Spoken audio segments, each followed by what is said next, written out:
This is Motorsport Radio.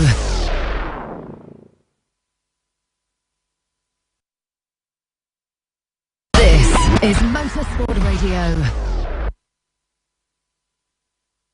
This is Monday Motorsport with Lester Forbes on Motorsport Radio. Hello and welcome. This is Monday Motorsport. My name is Lester. This is Motorsport Radio here on a Monday night. Coincidentally, yes, it's the 18th of September. Already. Wow, how time flies. Coming up on tonight's programme, we will be talking about just about everything that happened. Well, not quite everything, but the main things that we saw on the TV box over the weekend. Starting off with some big breaking news. Kind of over today and over what happened from the end of Sunday night. Plus we'll be talking about Formula 1 as well. Whose fault was it? Who should be blamed? Who should be banned? And driver standards and all that. Same as applies to touring cars. We'll be having a big touring car debrief later in the show, and we'll be talking TCR UK. Yes, the calendar has been announced last week, a couple of days ago, and we will get our TCR expert, Phil Kinch, in on the show to talk about it with us. And also we'll be mentioning a little about the World Rallycross Championship as well, which happened at the weekend.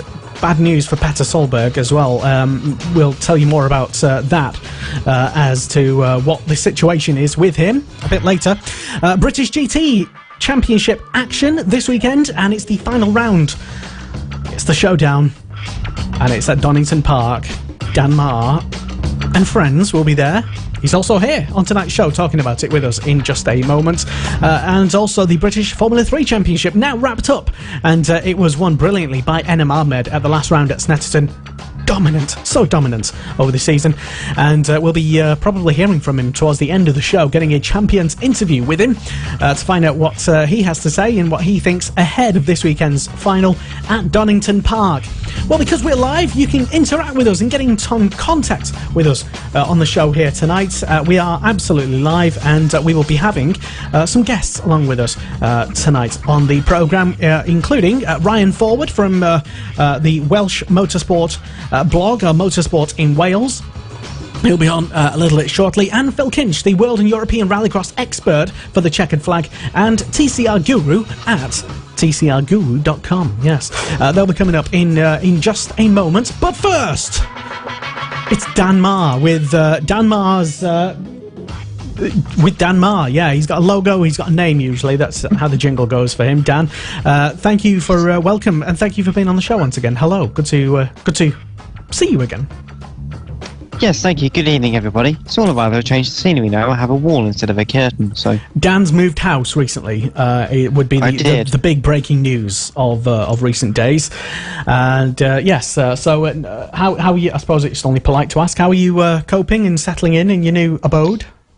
It's going well, thank you. Soon we'll have fibre internet now as well, so hopefully it doesn't drop too much. So yes, touch wood. That would be an ominous concern for tonight on the show. So if Dan ever disappears, it'll cut me out. It'll cut me out mid rant. I can assure you. Or that might just be Lester. I never go on rants. Everybody knows I don't ever. No, you're such a well-rounded and nice person. Damn right.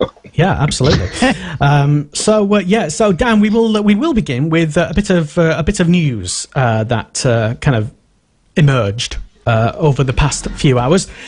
Nick Tandy is to drive his Le Mans winning Porsche at Brands Hatch at the touring car finale in a couple of weeks' time. It is admittedly a bit of a Porsche promo event. We don't really care about that, but it will be as part of a couple of different Porsche demonstrations, along with the GT3 Cup car and their 918 hypercar as well. But the most important thing is that Nick Tandy will be driving, apparently for the first time in about 2 decades, apparently, a contemporary Le Mans or LMP car at Brands Hatch. Quite incredible. Yes, so as you say, the first time in about 20 years when they've raced, or not raced, but driven a contemporary prototype car that has raced at Le Mans at Brands Hatch. That's going to be absolutely fantastic. I mean, ask any endurance fan what they think about Brands Hatch, and obviously Pedro Rodriguez in the 917, the Gulf Livery 917, just pulling a massive power slide coming out of Druids Bend. It's a really fantastic thought for many a fan, and I think it's going to be fantastic to watch. Hopefully ITV managed to get that on camera, because it's going to be rather quick. I mean, they say that the modern... I'm sure, Paul, I'm sure it'll be on YouTube somewhere. Yeah, exactly. I mean, it's like they say a modern F1 car could lap Brands Hatch in about a minute. So, this could do a 1 minute 10 swing quick. I imagine they're not going to be pushing too hard.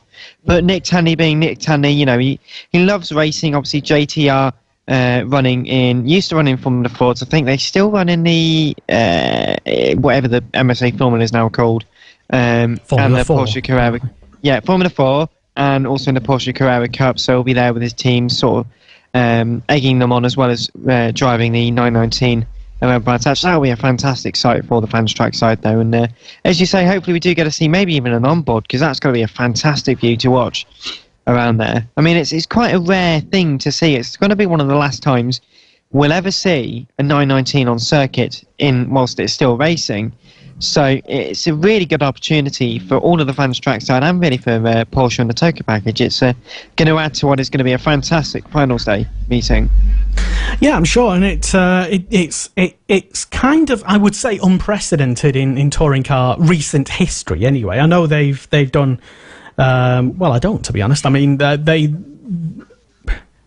think, should touring cars do more of this sort of brilliant stuff?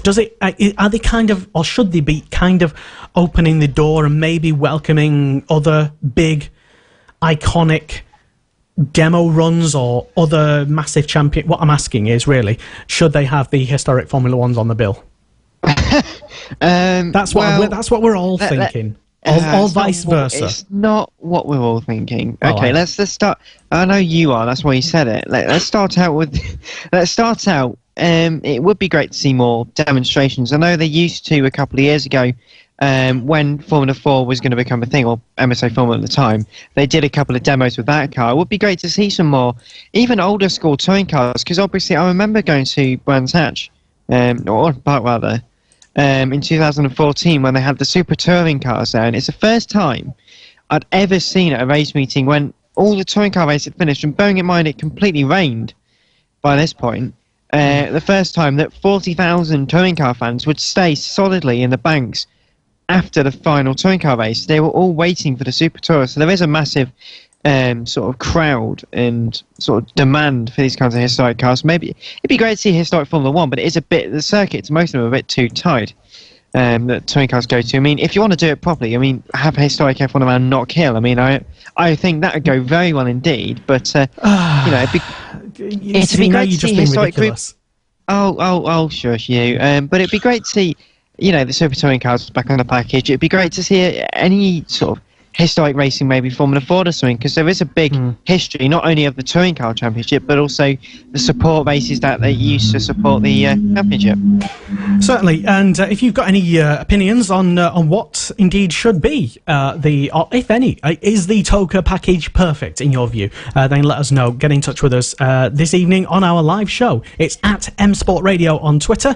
It's Motorsport Radio on the old Facebook as well, or you can just comment on the comments box of this live stream, which is jolly good indeed, I must say. Fantastic, absolutely. So yeah, that was the main bit of big news, and I personally, I'd like to see that. That would be, I'd say, kind of co-headlining the bill and added an extra, not that it needed a bit of extra spice for the touring car finale package, but it does kind of, that's a big crowd puller, I would say. But anyway, so yeah, Nick Tandy then will demo his Le Mans winning Porsche at Brands Hatch at the touring car finale in a few weeks' time. We will get to touring cars and what happened at Silverstone in just a moment. Also, as well, big news for Britain's Jack Aitken as well, or Singapore, Britain, the Jack Aitken. He will be doing a Kubica and testing the Renault F1 car this week at Jerez. Apparently it's going to be his first experience of driving an F1 car, which I find kind of hard to believe because he seems to have been around a few years. Jack Aitken, he's one of those sort of names that's always there or thereabouts. Certainly, maybe I've just been paying too much attention to him. But I think that's the answer. Okay. Hashtag not a stalker. Robert Kubica, though, he will be driving the same vehicle. Apparently, that everybody fapped over when Robert Kubica jumped back in the car, and everyone thought it was going to be the second coming, and that Senna was back alive again. But I said at the time, just chill out, people. He's not coming back. It was just a demo run, but this, for Aitken, could actually be a proper signalling career move, potentially. Really? By all accounts, it's great to see that they're giving young drivers a chance to actually go out and drive these cars because, we don't have in-season testing anymore. We don't get these opportunities, really, to see the young drivers up and coming testing these cars out. It would be a great thing for Jack. Watching him in GP3 this year, it's been absolutely fantastic, but... Yeah, I think he's second in the championship at the... It's been a really good championship in GP3 this year. And it's going to be a good season end, but it's just, again, as you say, as you suggested, people, although I don't really want to use the word, fapped over Robert Kubica when he joined and did his test in Hungary. Yeah, the media hysteria. Don't overestimate this, but don't, as you say, don't underestimate what this is going to be. It could be, as you say. What I mean by it is, it's more significant in terms of somebody's career that Jack Aitken should be testing the Renault over someone who we kind of all, if we're all honest with ourselves, we all kind of know Kubica's a bit past it for well-documented reasons. That's not to say, we don't like Kubica, but he's had his chance in Formula One, and he's not going to be featuring in any F1 race any more than Billy Monger will. Well, you never know. I do. I kind of do. I've got a feeling. I've got like a 99% strong feeling. You've got a gut feeling. You're connected to the Matrix, aren't you? It's really not hard to figure out that it's going to be like that. But anyway, Jack Aitken, great news for him. Anyway, and incidentally, by the way, it would be fantastic to see Billy Monger back in a single seater, which I understand is being talked about. And that would be good. But in terms of serious competitive current Formula One racing, it's a bit far-fetched, isn't it? You never know. I do know. Sorry. Anyway, moving on. The main big news then was that Nick Tandy would be sort of debuting debuting that car at Brands Hatch, really, and also other big massive news, which I suppose we will sort of wrap up into other big news as well, because it's Formula One talk now, and not really that much to talk about. Nothing really happened in the race apart from a championship nothing at all. It was such a boring race. Nothing at all. What we can certainly say is that I think most people here watched at least the first lap.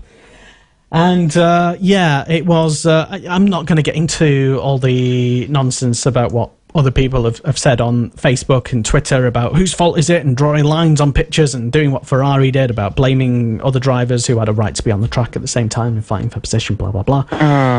Instead, I'll ask you to do that, Dan.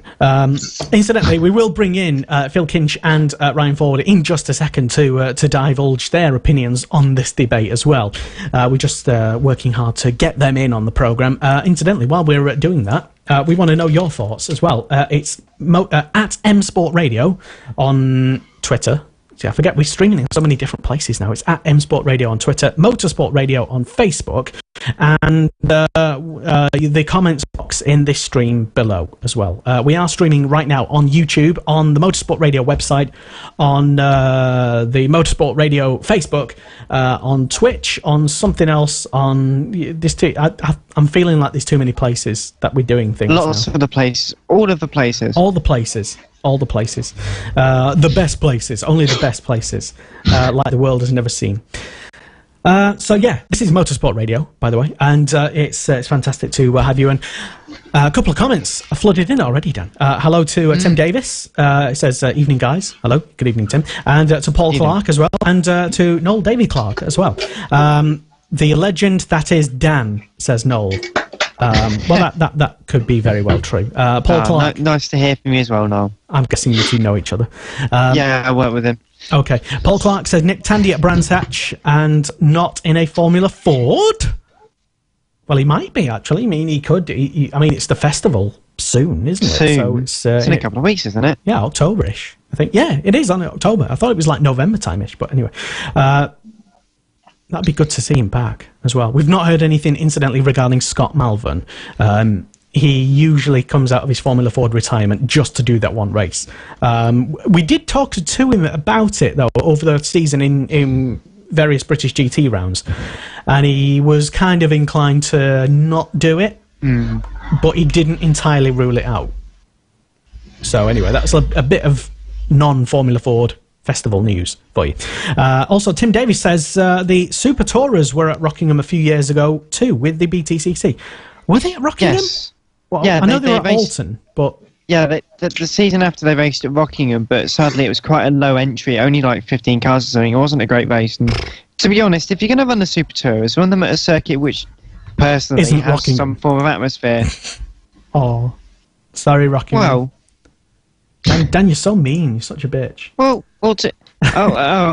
we can swear now, can't we? But the issue is, I mean, Rockingham, you can't really sit anywhere anymore because all grandstands are common. You can't use them anymore. They're all broken. Those views are the views of Dan Marr. And also out of commission all of the grandstands but the main one. I mean, to be fair, it's quite a nice grandstand to sit and watch because you can see everything. It's just be nice to go and sit somewhere else. I would be surprised if they let you back in again, Dan, to be honest. But yeah, whatever. Rockingham's a good circuit. It's just lack of seating.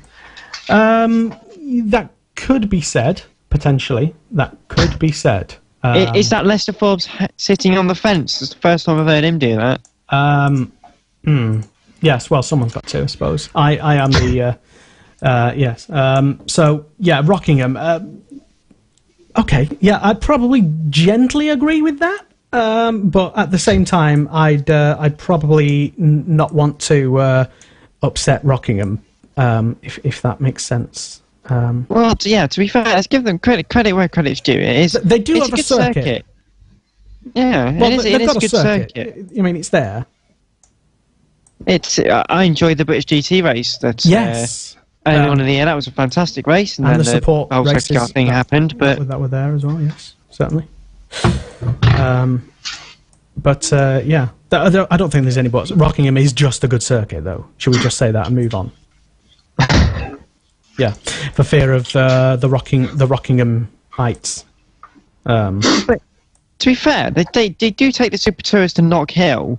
They have their own festival up at Knock Hill with Super Touring cars. Well, that's good. Yes. So it'd be good maybe if they could put them on the British Touring Car bill. Potentially, yeah. I mean, by all means, yeah. There's a lot of good race meetings they can put them on.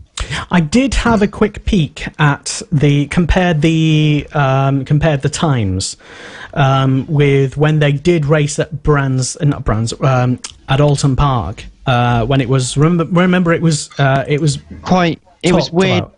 Yeah, it was weird conditions because it wasn't dry, but it wasn't wet either. And it wasn't really sort of representative of what they could do. And I did check out the times, incidentally, compared that to, say, a current, or I compared it to last year's touring cars, and I think the pole position time from the dry session in that thing would have got them to like 14th on something like that on the current touring car. Which isn't bad.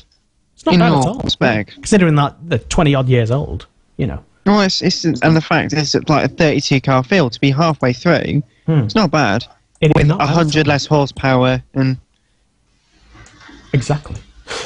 So yeah, that would be it'd be good to see the Super Tourers back. What do you think? If you agree, if you disagree, tell us what you think. Let us know here on Motorsport Radio on Monday Motorsport, and we are live right now. And we try and do this every single Monday. We try internet and weather and time depending, and providing I've not been out gallivanting with other motor racing events and are too tired. I'm sure you know what it's like. When you get back from a motor racing event, you're just kind of a bit knackered, aren't you? But yeah. So yeah, let us know what you think. Should the Super Tourers be back at Rockingham? Is there a better place? Maybe have them back at Brands Hatch. Maybe that would be the best place. I think that would be the best place for them, to be honest. Right, so we were talking about Formula 1, I think. Oh, we were starting to talk about Formula 1, then I cut you off, so apologies about that. What was I saying about Formula 1? Yeah, the thing that happened, because it was such a boring race. I never said it was, but I did. I did. I kind of did. No, it wasn't. It wasn't a boring race. It was just that there was the one incident, and that's all. We'll be talking about forever. Yes, basically. But yeah, I mean, why not? I mean, that's it was. It happened. It was an incident, and it was a dramatic incident. It was a dramatic incident. If you don't know, if you haven't seen avoidable. It, Sebastian Vettel took himself out of the race. He at the start of the race. I'm just literally telling you this because I'm presuming that you watch better racing. Quiet. But anyway, so yeah, Sebastian Vettel basically took himself out and also took Max Verstappen out and his teammate out as well, and almost took Alonso out. And he blamed all that on Max Verstappen. Or someone in the Ferrari team did. Ferrari did. The person who tweets in Ferrari did. Yeah. Can I just say, speaking of social media, the massive hats off to whoever does Fernando Alonso's PR, because there's a fantastic shot of him up on all four wheels in the air with the Singapore Airlines in the background, and the caption just says "Airlines her." Yeah, Singapore Airlines.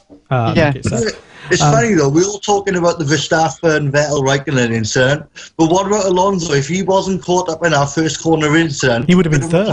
Possibly got to a podium. Yeah, he was in. I think at the time when he was hit at because he did about third or fourth going around the outside of the incident, wasn't he? Yeah. Incidentally, I do want to welcome in officially, by the way, to the show Ryan Forward and also Phil Kinch as well, making his Motorsport Radio debut, and for the benefit of our visual radio listeners, you can also see us all as well. # Face for Radio. And no, sorry. But thanks, Lester. It's true. But I deny nothing. So Formula 1 then. Like I said, I'm kind of keen to avoid all the cliched debate and argument about whose fault it was and double standards. Should Vettel, even though he's already been, and it was clear, but. Yeah, I don't know, but yeah, he kind of took himself well out of the, for now anyway, the championship. There's a lot of drivers that do it though. When they start on pole position, the first thing they do when they come off the line is move straight across. It's what you do. It's racing. Vettel's not the only one to have done that same manoeuvre before. I mean, it's literally racing. That's what it is. Isn't it? I mean, yes. If you know your title rival is alongside you or could get through or something. Not in this case in particular, because it was only Verstappen and Raikkonen. But it's kind of what you just do. You always just kind of just give someone a bit of a nudge into the first corner, make sure you don't want to leave the door open, do you? I mean, no. But incidentally, by giving someone a nudge, i.e. Verstappen, it also took out his teammate as well. And hey-ho, even champions and the true greats of sport occasionally make mistakes. And everybody makes a mistake. Everybody has a mistake, which they can look back on and think, I wish I didn't do that. Yeah, definitely. I'm guessing he did. Yeah, the championship standings, incidentally, for Formula 1 now are that Hamilton is way out in front in the lead by nearly 30 points on 263 points. Vettel, 235 points. Bottas, who's been kind of anonymous for most of the season, really. he's kind of. He's been reasonably consistent, I would say. But just under the radar, maybe as well. He is third though, so I can't slag him off too much. Which is more than he is. I mean, he's in a higher position than Daniel Ricciardo as well. Ricciardo on 162 points. Raikkonen in 5th place, ahead of, and then it's a huge points gap between Raikkonen and Verstappen, who could be the most unluckiest driver of the entire season. 7 retirements now. They got the point. Yeah, sorry, Phil. What was that? We're going to say 7 retirements this season, apparently he's had. There comes a point when he must be asking questions pretty soon as well. I'm sure he will do, like, where's my next contract coming from? Yes. And there was a lot of talk, incidentally, the news that I've forgotten about, which I just presumed you already knew anyway, that Toro Rosso will be using Honda engines. I think that was confirmed. And McLaren have switched to Renault engines for, was it 2019 or 2018? 2018. Yeah, 2018. And I'd just like to point out, I'd just like to use this as a bit of a self-congratulatory that word moment, because I was the only person who actually predicted. Oh, here we go. I was the only person who actually predicted when Honda came back into Formula One that they would be rubbish. When everybody else was championing them and saying that, it's going to be great, McLaren Honda again, it's going to be like the Senna days, and everything's going to be fantastic, and they're going to win everything, and Senna. And I said, well, hold on a second, guys. Just look back at the last time that Honda was actually in Formula One, and they were at the back of the grid. And, that's why they came. That's why they re-entered Formula One. They've done all right to kind of get midfield again, and... obviously, too much frustration, too much has happened, and they've divorced from each other. And they have kept Fernando Alonso, which seemed to be part of the deal as well, that if Alonso stayed on with the team, they'd switch to Renault. Well, of course, because Alonso won his championships for Renault as well, didn't he? Exactly, yeah, so why not do that? And there was rumour, anyway, that Fernando Alonso oversaw parts of the engine or the data as well, let's say, from the Renault team, which would be unusual given his previous history in, let's say, Spygate. Yeah, he did that. Yes. And Crashgate as well. Yeah, he did that as well. And McLaren, let's just be honest, and McLaren itself, so... If we're going to kick them whilst they're down, then by all means do it properly. Yeah, I mean, But they did the full announcement at Singapore, and they crashed at Singapore. Well, he did, and then Piquet got sacked, and then it's all Illuminati after this. So, but so that would be the main news out of Formula One. In that, it's kind of looking. The pendulum is looking to swing firmly towards Lewis Hamilton for his 4th championship now. Is it 4th? Yeah. Yes, it'll be 4th, yeah. And it will signal Facebook users that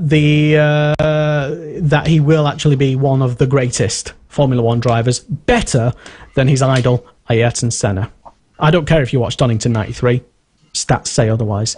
Lewis Hamilton. Just to say, watched it live on telly at home at the time. I might disagree. He's one of the greatest. However, can I just say, wasn't twinkling father's eye at times?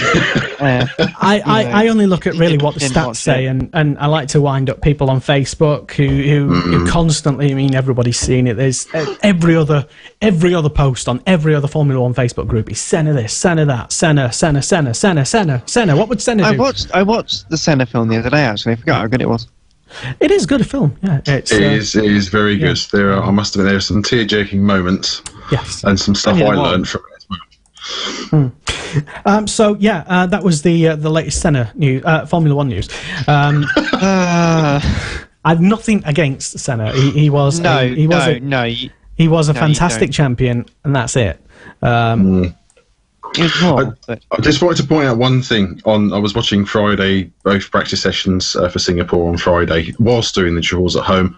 I just wanted to applaud the PR services from Renault and McLaren and Toro Rosso and everyone involved, because within the space of about 30 seconds, Renault had announced its departure from Toro Rosso. 30 seconds later, they'd announced their tie-up with McLaren. Oh. And then after that, they'd then announced that Carlos Sainz was driving in a Renault next year for the full team. And the swiftness, military precision is the thing that comes to mind. Yeah, well, they have been planning this for a while, though, haven't they? So, if you mess it up at the one point, it's quite easy just to schedule posts. Yeah, true. And it wasn't exactly a big secret. I mean, it was most people knew about it anyway, like they usually know in Formula One circles anyway. So when it's eventually announced, it's not that much of a big surprise, and everyone just talks about it like they already knew about it anyway, which they kind of did. And that means that Palmer's probably not going to be in an F1 drive next year because Sainz has got that seat now. And it was a good drive by Palmer this weekend, though.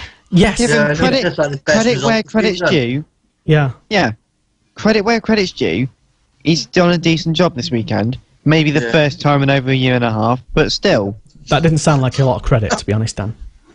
Well, I'm giving him some credit. What do you want? Do you want that's like saying, that's like kind of saying, well, despite being the worst driver in history, he finished a race. I want to.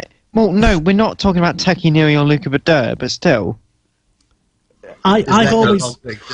Jolyon Palmer is a GP2 champion, and he is. So Davide Valsecchi, where's he? He's doing a brilliant job in commentary in GP in Formula 2. Davide Valsecchi he was one of the most intense and passionate drivers ever, I think.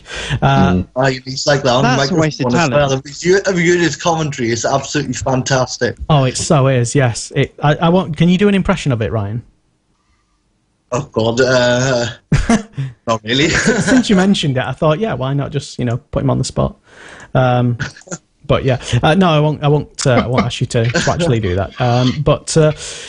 Davide Valsecchi he's an interesting character and vastly underrated as a driver, in my humble opinion, as I thought he was.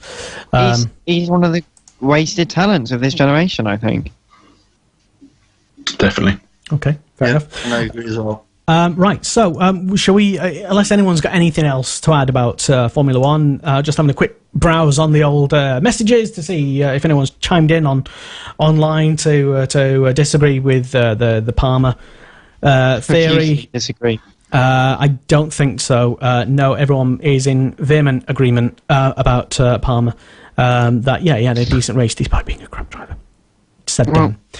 I wonder why, but this is what I want to figure out. If he's not in Formula 1 next year, what is he going to do, apart from not base anywhere? Blancpain. He'll probably end up going to GTs, wouldn't he? Yeah, he'd do Will Stevens. I can actually see him in Blancpain, to be honest. I can't. Well, I can, so there. Could you see him going as far as an LMP2 drive, possibly? Do you mean what will be LMP1? No. Potentially. Yeah, I think they're going to. It's probably best to rename LMP2, isn't it? Yeah. Just call it LMP, and that's how you fix a bit like how they used to do it when it was LMP 675 and LMP 900. They could still race together. They were just different. Oh, stop complaining. I never said anything. No, you just rolled your eyes as I was talking. I don't remember those days. I'm too young. It was only. It wasn't that long ago. It was only 15 years ago. I only started following motorsport 5-6 years ago. Jeez. Same, but still. Okay, I suddenly feel so old because I've been following it since 30 plus, but we'll leave that one there. My first live race was the Ayrton Senna race, San Marino. Oh, really? Wow. Not a good one. First experience of death as well. I didn't know what death was until then. Wow. Wow. This is going quite dark for Monday Motorsport. Shall we move on, Lester? Well, it is funny I should mention, actually, Ryan, because that actually was I think, one of my very, very, very earliest, probably the first ever experiences of knowing, remembering watching Formula One. That was in '94. I mostly remember the funeral and the BBC news coverage of it at the time. But from '95 onwards, I was sort of getting more into F1, and then '96 onwards, I was like a total fan. Anyway, I'm not going to reveal how far back my first F1 race is because that will just be embarrassing. No, I can't remember. I can't remember mine. I think. Was it 84? I remember watching bits like the 2007 Chinese Grand Prix when Hamilton bottled it, and then I remember the Malaysian Grand Prix in 2009 when it was completely bottled soaked. it. Isn't that where his wheel got? Yes. How can he bottled it? Because he crashed going into the pits. Well, why is that bottling it? That is called a bottle job, my friend. That was surely a bald tyre. Why? That's not him bottling it. I mean, it's no different to Stevie Gerrard's slip-up in the FA Cup a few years ago. Well, That's apart the from the definition fact of a bottle that job. there isn't a team of people all maintaining and Stevie Gerrard's football. Look, what you made me do, talk about football now. Oh, God. Right, okay. He secretly knows quite a lot about football. He just hides it and pretends. Okay. Anyway, so we'll put Formula One to one side unless anyone's got any pertinent points to make. Please let us know, when was your first Grand Prix you watched? At M Sport Radio on Twitter and Motorsport Radio on Facebook and all the other places. Thanks. Yeah, basically all the other places. Yes, Formula One, that happened. It was a thing. And we've got some other news as well regarding something that you are a bit of a specialist in, Phil Kinch, as well. The World and Euro Rallycross Championships, because there was the Rallycross Championship in Latvia at the weekend. I think it was round 10 of the season? Yes, round 10 of Worlds and also round 5 of both European Championship for Supercars and also for Super 1600s as well. Cool. Well, tell us then what with regards to the World Championships, the World Rallycross Championship, there was turns out a bit of a significant injury for Petter Solberg. Tell us more. Okay, so those of you that watched the race on Sunday, if you're able to tune in live online or on TV, unfortunately during semi-final 2, Petter was not exactly taken out. I think he hit a tyre barrier, then made contact with another driver, Yannis Balmanis, on home turf. They had to call the race to a halt, and it actually turned out that Petter was quite injured with regards to the contact itself. There was confirmation on Sunday afternoon, after the race had taken place, that that Petter had suffered a broken collarbone. Around about 2.5 hours ago, the team PSRX, Volkswagen Team Sweden, confirmed that he's also suffered 2 broken ribs and a bruised lung as well. So with the German round under 2 weeks away, I don't think we're going to be seeing Petter back out just yet. Damn, that is that's a massive blow for him. To be honest. It is, and the championship, because he is one of the championship's biggest draws, isn't he? He's oh yes, he is like the personality in WRX. However, he is celebrating, I would have thought, as best he can, because on a lighter note and a more happier note, his teammate Johan Kristoffersson sealed the title, or the World Drivers' title, on Sunday, and the team also secured the team's championship as well. So they've done it in one clean sweep. Oh, well, that is good for them. But yeah, I did have the results up here to actually ask you about. Okay. So yeah, I was having a quick look and trying to catch up. Admittedly, it wasn't one of the things that I was able to watch live on the stream it all live as well. And to my great shame, I haven't seen any of it this season at all. But yeah, I mean, in terms of the actual the semi-finals and stuff, standout performances for you from the weekend? Tell us who caught your eye and why. Okay, so I'm going to say Yannis Belmanis first of all, because he's in his second year of supercar racing. He's driving for Manfred Stoll, former WRC driver, driving for Team Stard, and on home turf, he not only made it into the semi-finals, qualifying, he made it into the final, and on the first start of semi-final 2, he made it into second place after the first 2 turns. That's about Yannis's best showing, I think, so far this year. He made the final in Sweden, but came home, I believe, in 6th place at the time. He had a wonderful showing on home turf in Latvia. I'm also going to put a shout out about Sebastian Loeb. Now, you might think that's not too surprising. He's really good. He's maintaining a run of podium finishes that is almost as amazing as Johan Kristoffersen, winning 5 races on the trot now, and taking 6 wins in total this year. He's basically keeping Peugeot along with Timmy Hansen in the hunt in the team's championship. That's now been like I say, sealed and has gone to PSRX, Volkswagen team in Sweden. But again, it's been a very difficult weekend for all of the competitors. Latvia last year, to give you an idea, was completely drenched. It was constant rain over the weekend. Yeah, as we can probably, for the visual radio viewers, see that there's quite a lot of rain again. Is it more or less rain than last year? No, so it didn't rain on, I think Q1 was the only dry session they had. On Saturday, Q2 absolute downpour, and then on Sunday with Q3 and Q4 again a downpour, and then the semi-finals and finals were in damp conditions, I suppose you could say. It didn't rain, but it still wasn't perfectly dry. So again, it was challenging for all the drivers. For those of you that know about World Rallycross, the drivers have a tyre allocation, put my tongue in gear, to be able to decide when they're going to use new tyres or scrub tyres to get them through qualifying.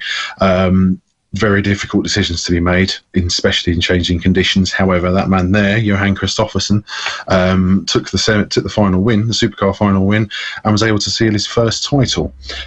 It's not the first time Volkswagen have won a team's championship. Markland Motorsport back in 2014, during the first running of the World Rallycross Championship, took the team's championship at that time. However, there's been a lot more involvement by Volkswagen this year in this effort. It's Petter Solberg's team with a lot of support with Volkswagen. Tommy Kristoffersen, a former rallycross and touring car driver himself, has put a lot of work into the team as well. So yes, it's considering the project started in January officially this year, and it's taken 9 months to get to a stage where they've sealed both World Drivers' Championship and World Teams Championship, is quite impressive. I noticed, I think coming into the weekend, I think it might have been on Friday or maybe early Saturday news, coming from apparently what Loeb had been saying as well. Yes. That the VW dominance is apparently threatening the entire Peugeot's World Rallycross future. Is that... what's your take on that? So I think that's a little bit of Peugeot put some more work into the car. Peugeot have been a part of World Rallycross since 2014, when the championship became a World Championship, moving from European. And Loeb joined last year, I believe it's his second year. So it's a case of, I think that's trying to get more financial backing, more support from Peugeot and myself. Yes, VW have come in. They've backed Petter Solberg's team. The team has been very dominant. To be honest, the first 3 races of the year were run by Matthias Ekström with his EKS Audi squad, backed by Audi Sport this year. So a lot of people thought, hang on, we had this in 2016. Here we go again. But then Volkswagen, like I say, the team managed to get the VW Polo sorted. Petter took a win at Lydden, which was very special to him. Johan's taken 6 wins. So yeah, you can say there's a VW dominance this year, but there's a dominance of a sort in Rallycross anyway. Matthias Ekström was able to win the Drivers' Championship last year in Germany, the penultimate round, before they went to Argentina.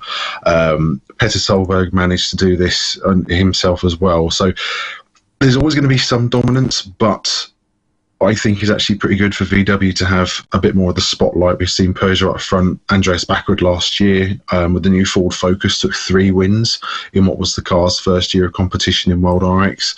So yeah, there's room for improvement. I can see what Loeb's saying. A lot of people have said about the fact of potentially a World Rally Championship I'm trying to think of the word, budget being poured into the car for this year for World Rallycross. If that's the case, we know Volkswagen are very good at what they do, obviously in World Rally recently, and have managed to transfer it over to World RX as well. So I don't think it's something Peugeot are going to leave. I'll be honest, Kenneth Hansen works very hard with his squad with Peugeot. As we, for those that don't know, he's a 14-time European Rallycross champion himself. Both his sons are driving for him this year, both Timmy and Kevin. Again, both talents themselves who will very soon be challenging for World Championships, if not already. I don't think you're going to see Peugeot go. I don't think you'll see Ford go. And to be honest, there's talk of Audi not having backing for Matthias Ekstrom's squad next year either. It's going to be a very interesting winter, I think we'll put it as. Yeah, I think the basis of, going back to what Loeb was saying, he was kind of seemingly bemoaning the fact that the manufacturers up until this point have been spending a relatively low amount of money, apart from, and this is only according to what Loeb has apparently said, that he suggested that maybe Volkswagen have put in maybe 30 million or something thereabouts, basically completely outspending everybody. Should there be a cost cap? And would not having a cost cap ultimately lead, because one thing will spiral out of control, and there'll be a massive race to the top in technology, and something like a world endurance collapse or semi-collapse might happen. Sorry to WEC fans, but if you don't keep an eye on these sorts of things, and it's great to promote all the fact that yes, it's technology and blah blah blah, but that's kind of not really what World Rallycross is all about, though, is it? It's not about spending big money on tech. It's more a case of there was concern from a lot of the fan base when it was announced this year that VW are going to be entering. To be honest, from a World RX point of view, you've got 4 manufacturer teams taking place. Rallycross itself, the cars are transferable in the supercar class, in the Super 1600 cars. So cars that have been used in World Rallycross have made their way down to domestic championships. So I don't think a cost cap is needed in that respect, because the cars have a lot of longevity. For example, Liam Duran's team that uses the Citroen DS3s in British Rallycross at the moment, those cars were in use back in 2013. So 4 years old, and they've still been quite dominant, taking race wins in the British Series. I think it'd be very difficult to put a cost cap in for the manufacturers. However, at the same time, the draw of World RX is the excitement, the racing, the closeness of it as well. In the qualifying races, you've got 5 guys racing against each other. If you make it through to the semi-finals and the final, you have 6 guys racing against each other. But this is door-to-door, panel bashing, going for it, sliding the cars around left, right and centre. You've got 2-litre turbo monsters with 600 brake horsepower, absolutely sliding around in the best way possible. It's exciting stuff. So I don't think a cost cap is an idea. There's the potential for costs to escalate, however, like you say, with VW putting as much of a budget in as they have. If that does start to get to the case, then you're going to start seeing privateers being priced out of World RX and taking part in Euro RX, which itself this year has seen 30 to 35 entries, on almost maximum entry every round. So there are ways and means for privateers to go racing elsewhere, but sometimes they want to actually just take part in the World Championship. So it could be something World RX looks at, but normally the spectacle shows for itself. I'd be very surprised if a cost cap comes into place. Cynical me might see World Championships. Obviously, they're going to have a big ambition. Yes, the World Rallycross is at a good level now, but I know that someone probably is thinking, well, yes, we're at a good level now, but we could be bigger. And obviously that's going to cost more money and budgets and yada yada, and it's a trend that motorsport has time and time again, where nothing ever gets cheaper. It just gets more expensive before it collapses, and I would hate for that to be the case with the World Rallycross Championship, because it kind of is probably one of the best visual motorsports in the world right now. Yeah, definitely. It's one of the most exciting motorsports. I'll be honest.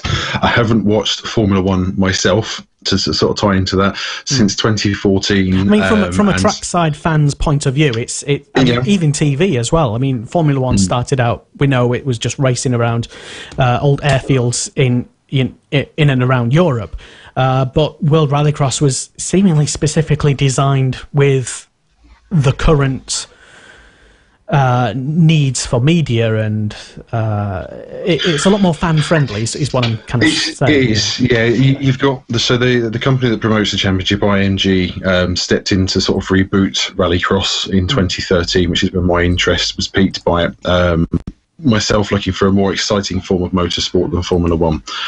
So you've got 20-30 guys over a Saturday and a Sunday racing at traditional rallycross tracks, of which there are plenty around the globe, and also you then got the advent of Formula One circuits wanting to add in a rallycross circuit into its facilities as well, because of the fact of you've got the viewing already in place, the fans to be at the capacity to get a large fan base and the into facilities the circuit as well, like traffic and roads getting into the venue. Yeah.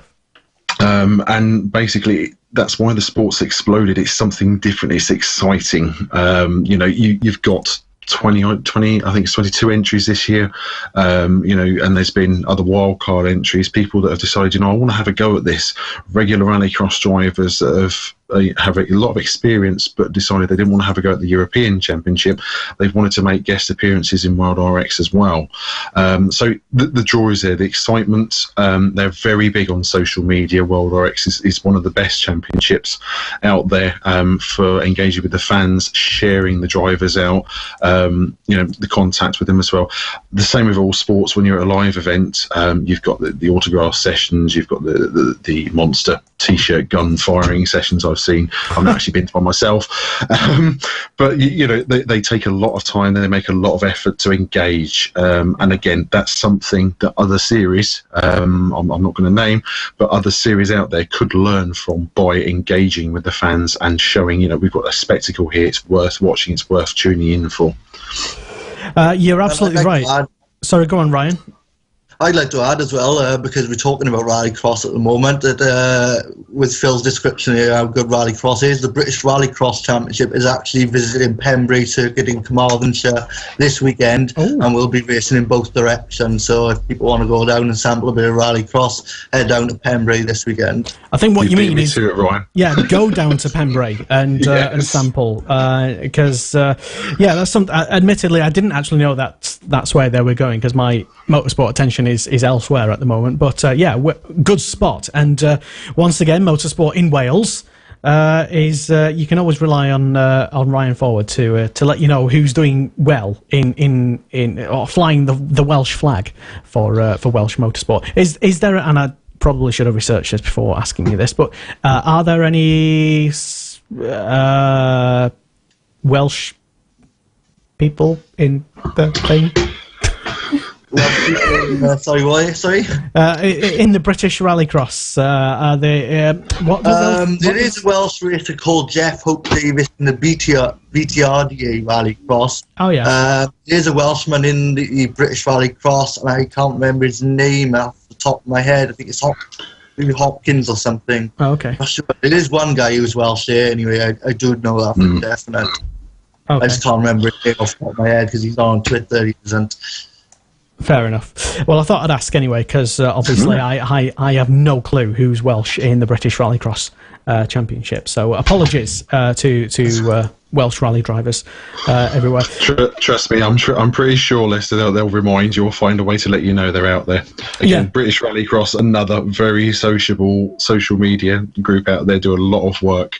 This weekend especially, they're looking forward to the fact of they're able to use Pembrey in both directions. Oh, that's good. One thing that you touched on a moment ago that I wanted to ask you about, and I know there's been a bit of controversy regarding it in rallycross circles, let's say, is the soon-to-be Silverstone round of the championship.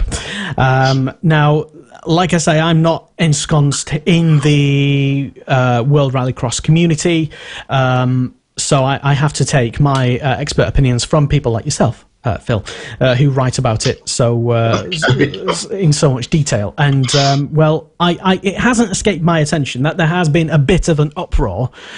Is this? Tell us more about it for those who don't know. And are they correct in what they're saying? Okay, so January. This year, I believe it's actually the 2nd or 3rd of January, World Rallycross announced that they'd signed a 3-year deal with Silverstone for the British round of World RX to move to the home of British Motorsport. It's an abomination. An abomination, yes, exactly. And to be honest, social media sort of exploded as I was writing my article that particular day with the fact of why is it moving from Lydden Hill? Why should it move from Lydden Hill? Why should it go to Silverstone? Like I say, my experience of rallycross has been in the last 3 to 4 years since it was reinvented and exploded as a popular sport. So, I have no problem with World RX at Lydden Hill. I saw a British round, ironically, the year of marriage during the honeymoon back in 2015. Mrs. Kinch was enormously happy the day we were there because we got completely soaked for an August bank holiday Monday. But popular. Yes, very. But at the same time, it's a very good venue, Lydden Hill. There's nothing wrong with Lydden Hill as a venue. However, we're looking at a World Championship, and World Championships look to have the best venues, the best facilities, and also the ones that offer the best spectacle. And, basically, it's a World Championship. You're always looking for the best of everything. Now, there is nothing wrong with Lydden Hill. Yes, it could do with an upgrade of facilities. Pat Duran and his team have done a lot of work to stress, and I have no issue here with the work they've done at all, to be clear on that as well. There's been a lot of work over the last few years to get the circuit up to scratch and to try and meet the demands. They've had a lot of difficulties with local councils to try and get permission to do a lot of the work they want to do for the circuit. They've not been successful. It is something they're still trying to do and battling very hard for.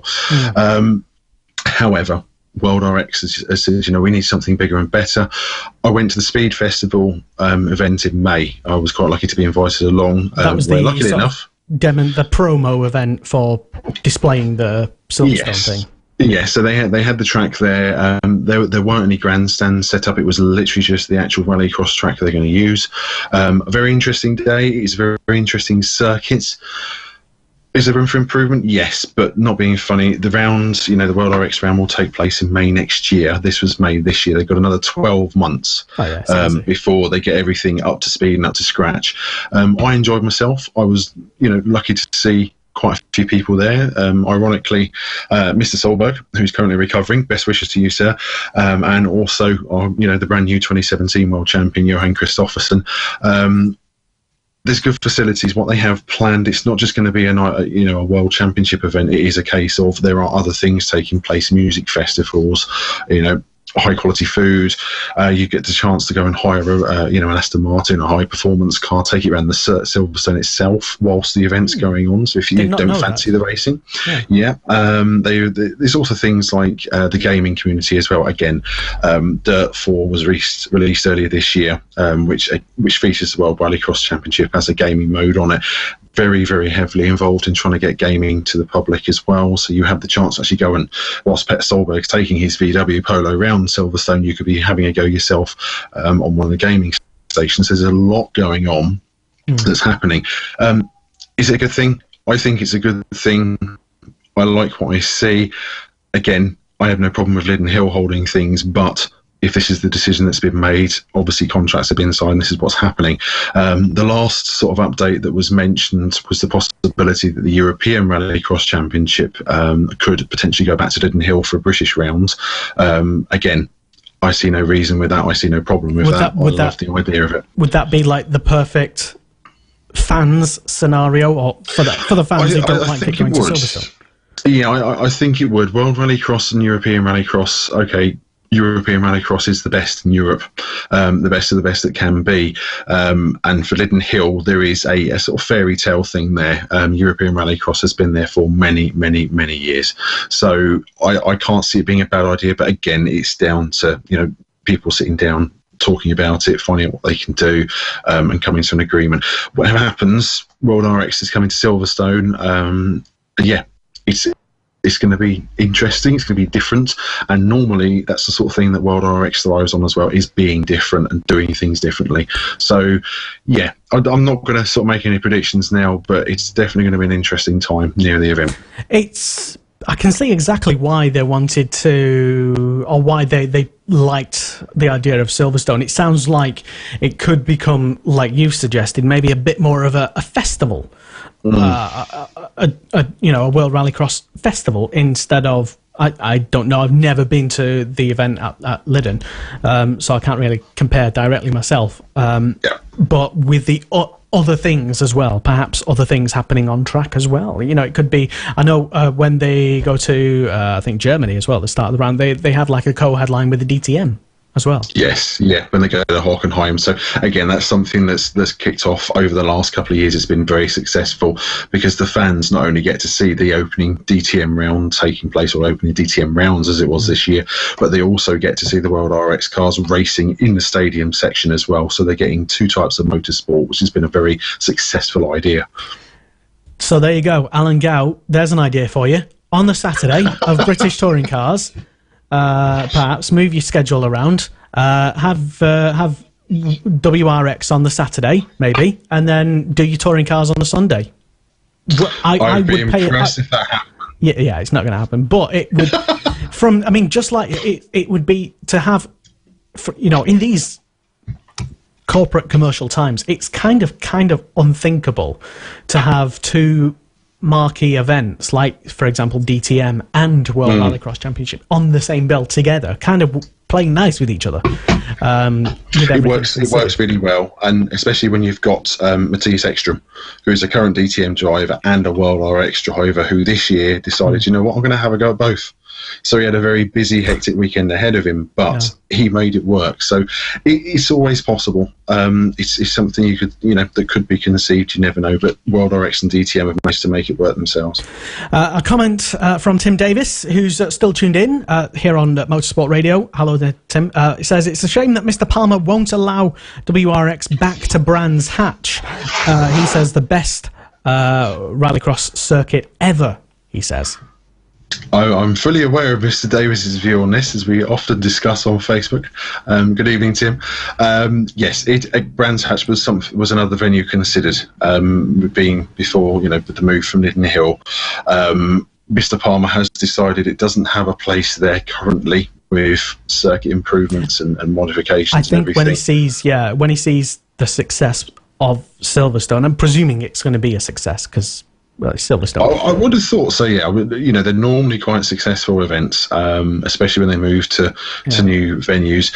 The benchmark here, I would also add, is Spain. It's had, I think it's 3 years now, we've been to the Spanish Grand Prix circuit of Barcelona for World RX. They use the last section of the circuit as a rallycross track, and it is very, very popular with the drivers, teams, and fans as well. So the possibility is there. Once again, if you're tuned in live to our Monday Motorsport show here on Motorsport Radio, and you agree with what Phil Kinch has said about any of the topics, and get in touch with us. Let us know why you agree. Incidentally, if you disagree, you're allowed to have your say as well. It's not just about what we say and what we think. We'd like to hear what you have to say exactly.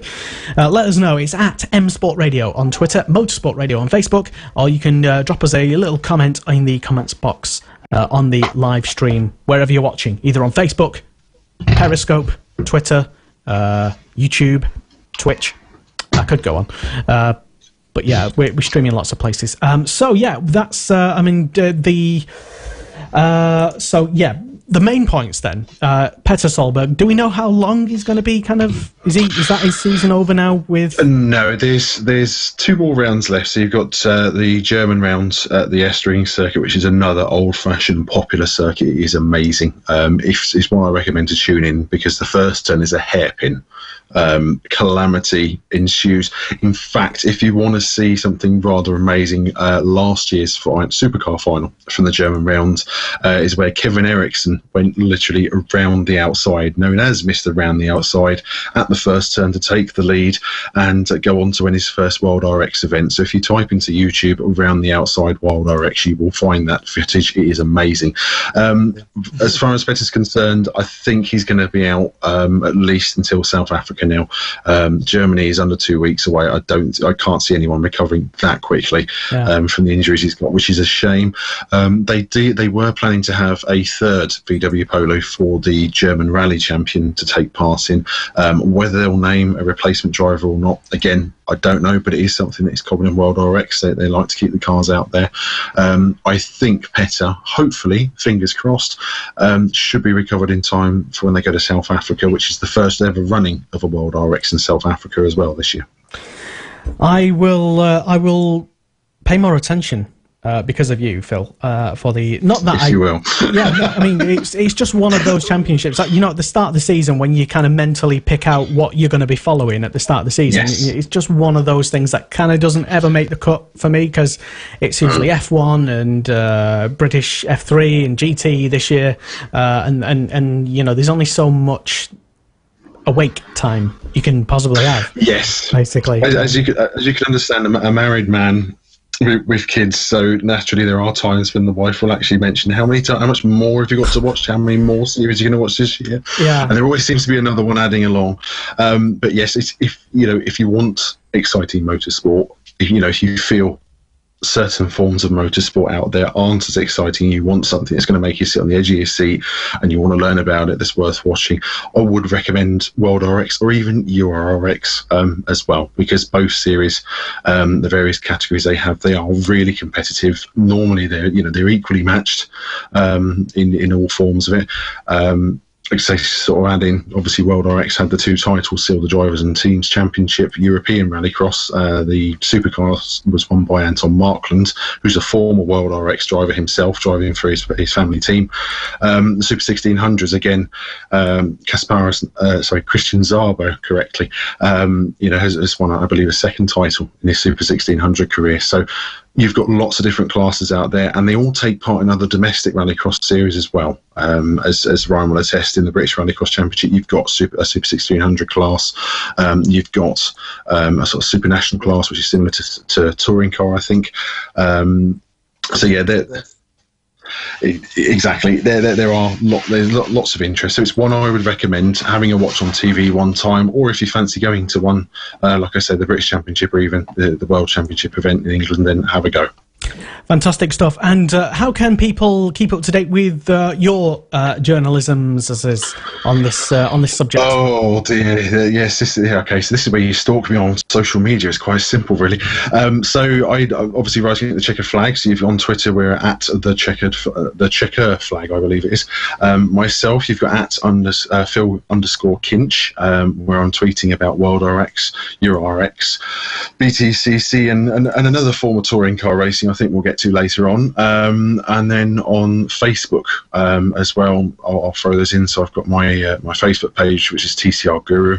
There is a Facebook group called the Spotters Tower, if you want to talk about all things rallycross or keep up to date with that as well. I think I'm a member. I think you are. So yes, we try and share as many things as possible. We're also very lucky to have a lot of drivers involved, and also some team members as well. So yes, you want to keep up to date, you want to be interested in that sort of thing and follow it as it happens, especially when I'm madly tweeting away about it at the weekend. That's where you find us. Fantastic stuff, Phil, and we'd love to have you back on the show to keep us informed, literally, about what's going on for the rest of the championship, even after it's over, officially. Oh, absolutely. But looking ahead towards next season as well in 2018, that'll be fantastic stuff. Right, this is Monday Motorsport on Motorsport Radio. My name is Lester, and we will be talking about the BTCC next. This is Monday Motorsport with Lester Forbes on Motorsport Radio. And you can get in touch with us this evening. We are live right now on Facebook Live. We're live on the Motorsport Radio website, which is motorsport.radio. Join the website.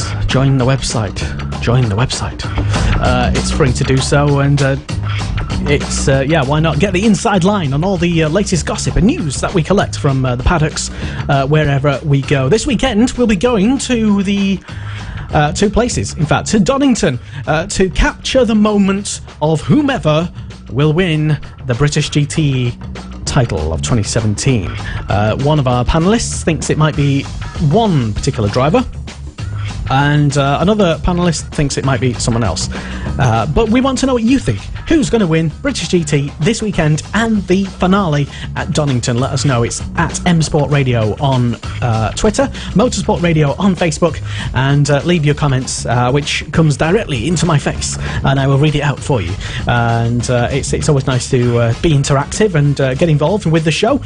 Talking about being involved, we have a panel of experts who are literally experts, much better informed than I could ever be about, well, everything, to be perfectly honest. Dan Marr back on the show. Also rejoining us as well for this segment is Ryan Ford of Welsh Motorsport blog. Is Motorsport in Wales, I think it is, and also Phil Kinch as well, a slightly blurry looking, slightly really hope your internet connection doesn't go down, Phil, so we'll await on tenterhooks with that one. But yeah, welcome back, folks, for the next part of the show, which is talking about touring cars. And we've allocated almost an hour to this next segment because I think it's going to get a bit spicy talking about touring cars. I'll start off with you, Dan Marr. All the talk coming out of Silverstone yesterday was less about the great racing, the great spectacle, and the show that touring cars put on, but more about the shambolic driving standards and penalties and non-penalties and flip-flop of penalties that Toka and Alan Gow have got themselves tangled up in. Yeah, the driving standards this year have been nothing short of a joke at times. It's been absolutely ridiculous. Now, just say what you think. Don't sit on the fence. No. Honestly, it's like watching some of it. What is this? Is this bloody banger racing or is this touring car racing? You know, I know and I understand, and I'm used to. Well, some do both, of course. Cars going side by side and having bits of contact. When you're running that closely in these sorts of cars, you're going to get contact. We know that. That's fine. But when you've got some of the ridiculous crashes like at Snetterton, the amount of damage that came out of there, Josh Cook got his fourth penalty of the year. Obviously, that whole calamity is just nothing short of a pain. But it's just... honestly, it's so disappointing to see after being a big fan for years of the British touring cars, then the driving standards transgressing into what they've become. It's an absolute farce. It's an absolute farce. Dan Marr says it's an absolute farce, he says, and that's because it is. Well, okay, I asked for your opinion, and you're welcome to give it. Hi, Alan Gow, if you're watching, listening. He did come out, incidentally. I'll stick up for Alan Gow, which I've never ever done before. And he did issue some comments regarding driver standards today, I think on the Monday morning, which in itself is kind of unusual. Is he being bowed? Is he bowing to the pressure of online comments? Has he been up all night on Facebook reading everybody slagging Toka off, maybe? I can't imagine him doing so. But there was a statement issued, and it's on the BTCC.net website if you care to go and check it out. There was apparently, according to the article on there was much talk about the number of incidents involving contact between competitors on track, just referring to just Silverstone. Gow says in a statement, "I'm not happy at all with the amount of contact resulting in body damage," he said. Despite the fact that we have clearly been increasing the amount and severity of penalties for driving infringements, we've had more and greater penalties this year than in any season I can remember. He goes on to say, yes, of course, when there are 32 cars blanketed by just 9/10 of a second during quali, then it's almost inevitable that some degree of minor contact and mistakes will occur. And some drivers are truly superb and PR and stuff. But Ryan Forward, you watched the racing yesterday. Was it absolutely shambolic? Is Alan Gow crumbling under pressure from fans on the internets? Is he just making a massive mistake in I mean, what's going on? Well, the British touring cars has always had a reputation of being a crash bang wallop series, but I think in the last 2 rounds this year, it's been borderline questionable, some of the manoeuvres pulled by some of the drivers. We had a really lucky escape, I feel, on Sunday with Rob Collard and Will Burns, and the same almost happened to Gordon Shedden in race 3 as well, where he went across the same bit of grass and just got missed by Mike Epps as well. So yeah, it was a bit questionable, some of the manoeuvres pulled this weekend, and I think it's about time now Alan Gow does need to kind of man up and start giving out a few more penalties before somebody actually does really get seriously injured, because, you know, it's all well and good. Fans tune into the British touring cars because it's so close, because it's so competitive, because it's this crash bang wallop kind of nature to it. But at the end of the day, the drivers are humans, and if they get injured, or, you know, motorsport's never safe, you know, worst case scenario, gets killed, it's something that's got to be done before it gets to that stage, I think. Yeah, and some of them knew by the drivers were questionable this weekend. Wow, I mean, do you really think it could, Phil Kinch, come to that? Could it? I mean, like Ryan said, it's always been a bit of a crash bang wallop kind of series. Are we just kind of exaggerating a bit? Are we getting a bit too hysterical after each and every round, with a lot of partisan fans on a lot of Facebook groups and Twitter and stuff, obviously slagging? That seems to be the only kind of takeaway from every event. Like I said at the start, it seems to be, to me, you can miss all of the racing. You don't even have to watch any of the racing. Just go onto Facebook later on, depending on which pro or anti-Facebook group you're a member of, you can find out exactly what happened, who's to blame, and that seems to be like the main message of it, rather than what a fantastic race, you know, Ash Sutton and whoever, I've forgotten who even won the bloody races, because you know, all we care about now is who's to blame, and Gow's penalties and Sutton's, and the championship's ruined because of penalties. Is it? But I mean, Ryan made a point that could we be at the stage now where things are really as bad as people are freaking out about, to the point where it's endangering lives, or has it kind of always been that way? So, to give you a bit of reference on 2 points, I've watched BTCC since 1988. So, flame-spitting Sierras, rear-wheel drive BMWs, and back then there were no worries or concerns about when the guys would hit each other. You've got dented doors, wing mirrors and everything missing. To contrast that in this day and age, okay, the cars are a lot different, tracks have changed, cars have changed, drivers are different. You know, we've moved on 30, 40 years almost.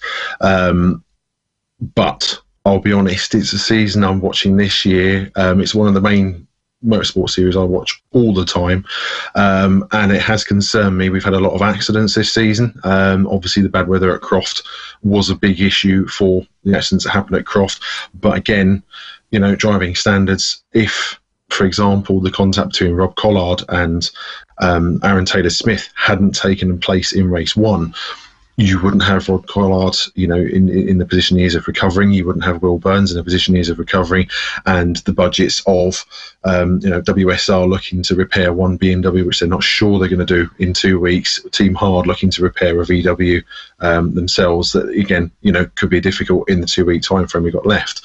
I feel things need to be addressed myself. It's something that, you know, that he's looking at. Obviously Mr. Gale's been very vocal. He will step in, he will say things as and when he needs to, as we're all very aware. You know, Mr. Gale is not afraid in stepping forward and being honest about the situation. In the press release, you know, they put out this afternoon, he mentioned a lot of discussion that's going to take place in the teams meeting next month, where they talk about a lot of things regarding the championship, the series, where it's going, what's happening, what they can do to change it, you know, for the better as well. Unfortunately, we're in a period, to add to, you know, the instance we've had this year, we're in a period where you've got, you know, 32 cars on the same piece of track, which is great. But at the same time, you've also got the social media backlash. Now, this is something I joined Twitter back in 2010 thinking, this is great, this is wonderful. But you do see in Facebook groups, in social media in general, a lot of backlash when, one driver is not passed cleanly by another. If a race doesn't finish cleanly, if there's, reasons why, there's been a controversial contact. And the fans in this day and age have the access to drivers and other fans to be able to say, this is exactly, this is how I feel about things. It's the freedom of social media, but at the same time, there are points you sort of think, okay, let's just rein this in a little, because this is what the guys are doing themselves. They're on the track for half an hour. Some of them are paid for it, some of them aren't. Some of them for it's a hobby. There's another full-time job out there they have to do afterwards to go back to work on Monday. I think harsher penalties need to happen, but it's something they're going to decide and sort out. Obviously, I believe will be discussed after the Brands finale. But we're in a position where it's been one of the most crash fest seasons I've seen for many a year. So yes, things I think do need to be addressed myself. But it's also been one of the best seasons for actual racing as well, because it has, like Silverstone in the qualifying, to have 32 cars go and lap within 1 second of each other over 1.64 miles. I mean, that is pretty impressive. It's one of the most competitive series in the world, and the racing's been fantastic, which is another reason why the fans always tune in as well. So, yeah. As a benchmark, I suppose, to add to it, with the penalties that have been received, obviously Josh Cook, it's been very, it's been out, all over about his race one ban, him trying to appeal it as well. In the World Touring Car Championship, the slightest bit of contact is normally penalised with a drive-through penalty there and then. They don't like contacting on WTCC. It's kind of in the DNA. I mean, yes, obviously we all want drivers to be safe and not hurt and blah blah blah. But if you get a grip, guys. It is dangerous, and occasionally people will get hurt. It unfortunately is the case, but like I say, you've got some series out there that just won't tolerate contact until it's like I say, WTCC, they'll throw in drive-through penalties or time penalties. If you're going to pass someone, pass them cleanly. It might be something to consider again. Well, I mean, what's actually wrong with kind of passing them just by kind of barging your way through? It seems like every little tiny infraction now where you can't even touch a car, even to pass them. It's and with the fans. I'm sorry, Dan Marr.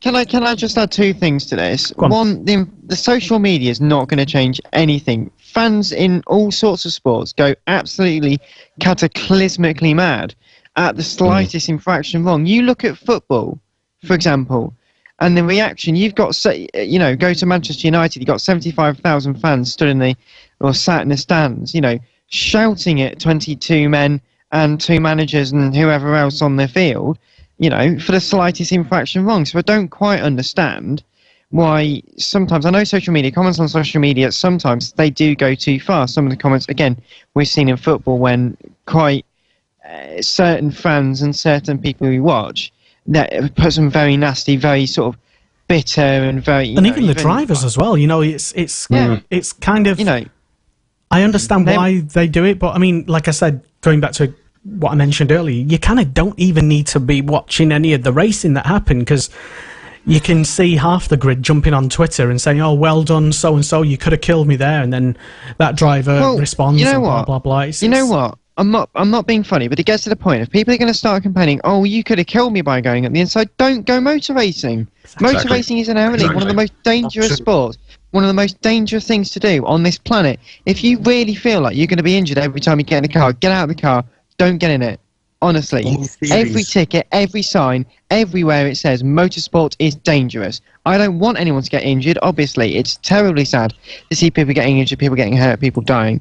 But I'm not saying it's part and parcel, but it can be expected. It's a very dangerous sport. It's like playing hockey, and they'll just put on bigger pads and they'll walk through the pain, rugby and stuff as well. Well, I think if to apply the same sort of sorry, go on, Ryan. accidents just happen. You know, sometimes you can't account for everything. Accidents, it's motor racing. It is dangerous, like what Dan said. Accidents will happen regardless. But really, as you say, but then the next point is, you know, why should people have to go through? If you can't overtake cleanly, then why are you just barging people forwards?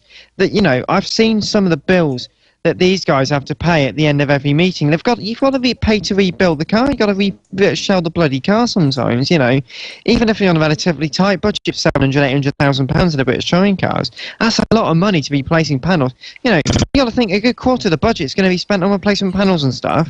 You know, it's more expensive to go out smashing cars up. That isn't motor racing, it's dodgems. You know, people say, oh, the super touring car era was much worse for contacts. You know, that was much lighter contact. The cars were built A, better, and A, worse, so the panels would just cleanly fall off. But you'll find a lot of them could just fall off, whereas these, because they're made out of fiberglass, just crumple up and then provide a bigger risk than having massive bits of bumper flailing around, you know.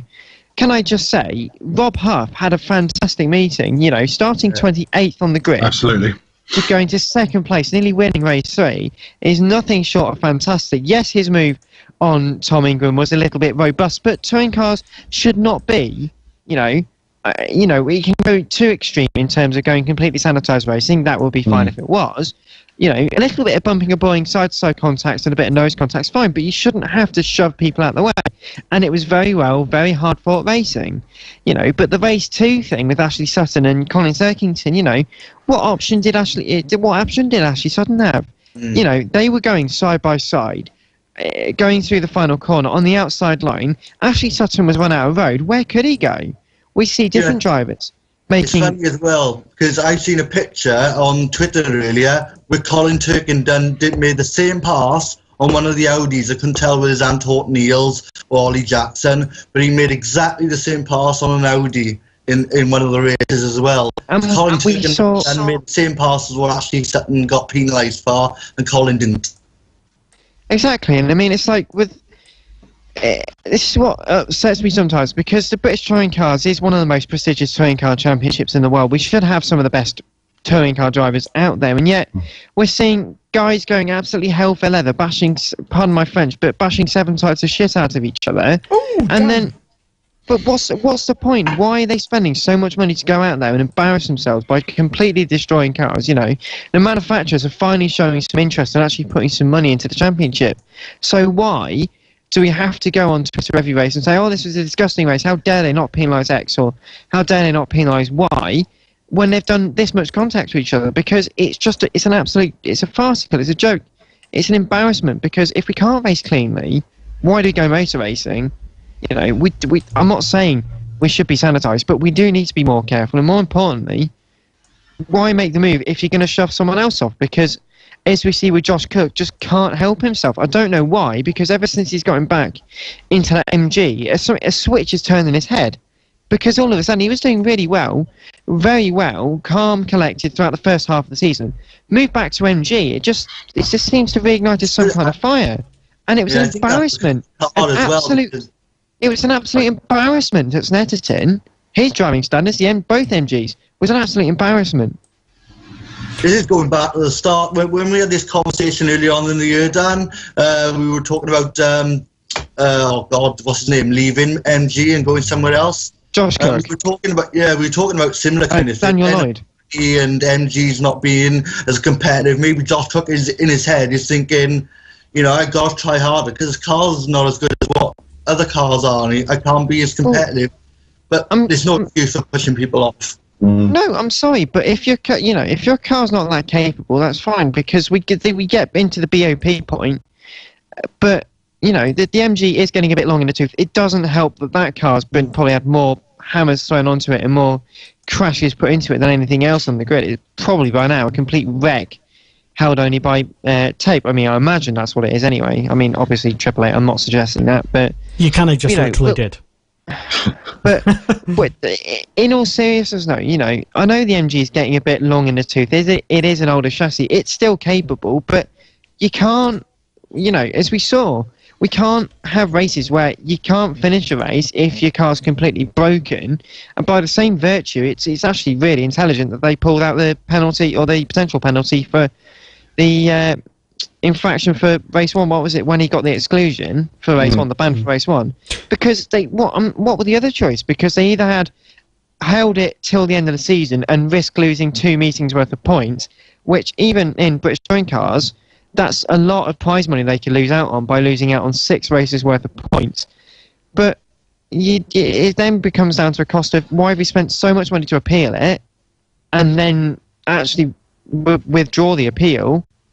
It just doesn't make a lot of sense. I don't understand some of the logic that goes in, especially MG at the moment, because it just seems to be misguided because they've just lost their way a bit. I think everyone else has sort of picked themselves up and gone that bit further, and MG are just a bit stuck at the moment. Do you think, perhaps, Phil, that going back to the penalty and the driving standards issue, instead of perhaps getting into a bit of a flap about it, which it seems like what TOCA has become involved in by rescinding the race ban, and maybe they can race on appeal and blah blah blah, and if they do it again, and there was kind of another incident where it happened again, but let's kind of look the other way because we don't really want to ban anyone, blah blah blah. Would it be better to literally draw some clear-cut rules by saying if anyone ends up in hospital because of a result of however accidental or whatever, if anyone ends up either in hospital or out of the race because of a move that you made, for example, we're going to give you a severe penalty. Everything else, including barging someone out, making unfair manoeuvres, everything else is just racing, because it is just racing. It's the eternal question in motorsport, though. Would that be a better way to define, instead of saying, well, yeah, in this race, so-and-so chopped him up, but there again, going back to that race, where he chopped him up, and then blah, blah, blah. It's like Dan said, and Ryan, this is touring car racing. You've got drivers out there that will pass each other cleanly. Colin Turkington, Gordon Shedden, as examples, normally pass guys quite cleanly, and you know where you stand with them. You're always going to have the difficulty, which is what Alan Gale and TOCA face, obviously, at the moment, after this weekend and the action that's happened, which is, where do you draw the line? What is acceptable passing, what is unacceptable passing? Well, anything that doesn't destroy a car, I would say. That's my own opinion. That's acceptable as long as the car's running. But again, we've seen cars that have been gaffer taped up in between races 1 and 2, 2 and 3, that have gone on to win races. We've seen cars, they've managed to work miracles in the space of 2 hours or an hour and a half, the teams, with a car that's been damaged and it's gone on to be successful or catch a podium. There's no clear line. If you start handing out drive-through penalties all the time, drivers will start questioning, well, if I get too close to a car, how do I know that's not going to happen? They were, like Rob Huff said, I want to get in the car, drive it in a straight line as fast as I can, as he said on Sunday. That's what they all want to do.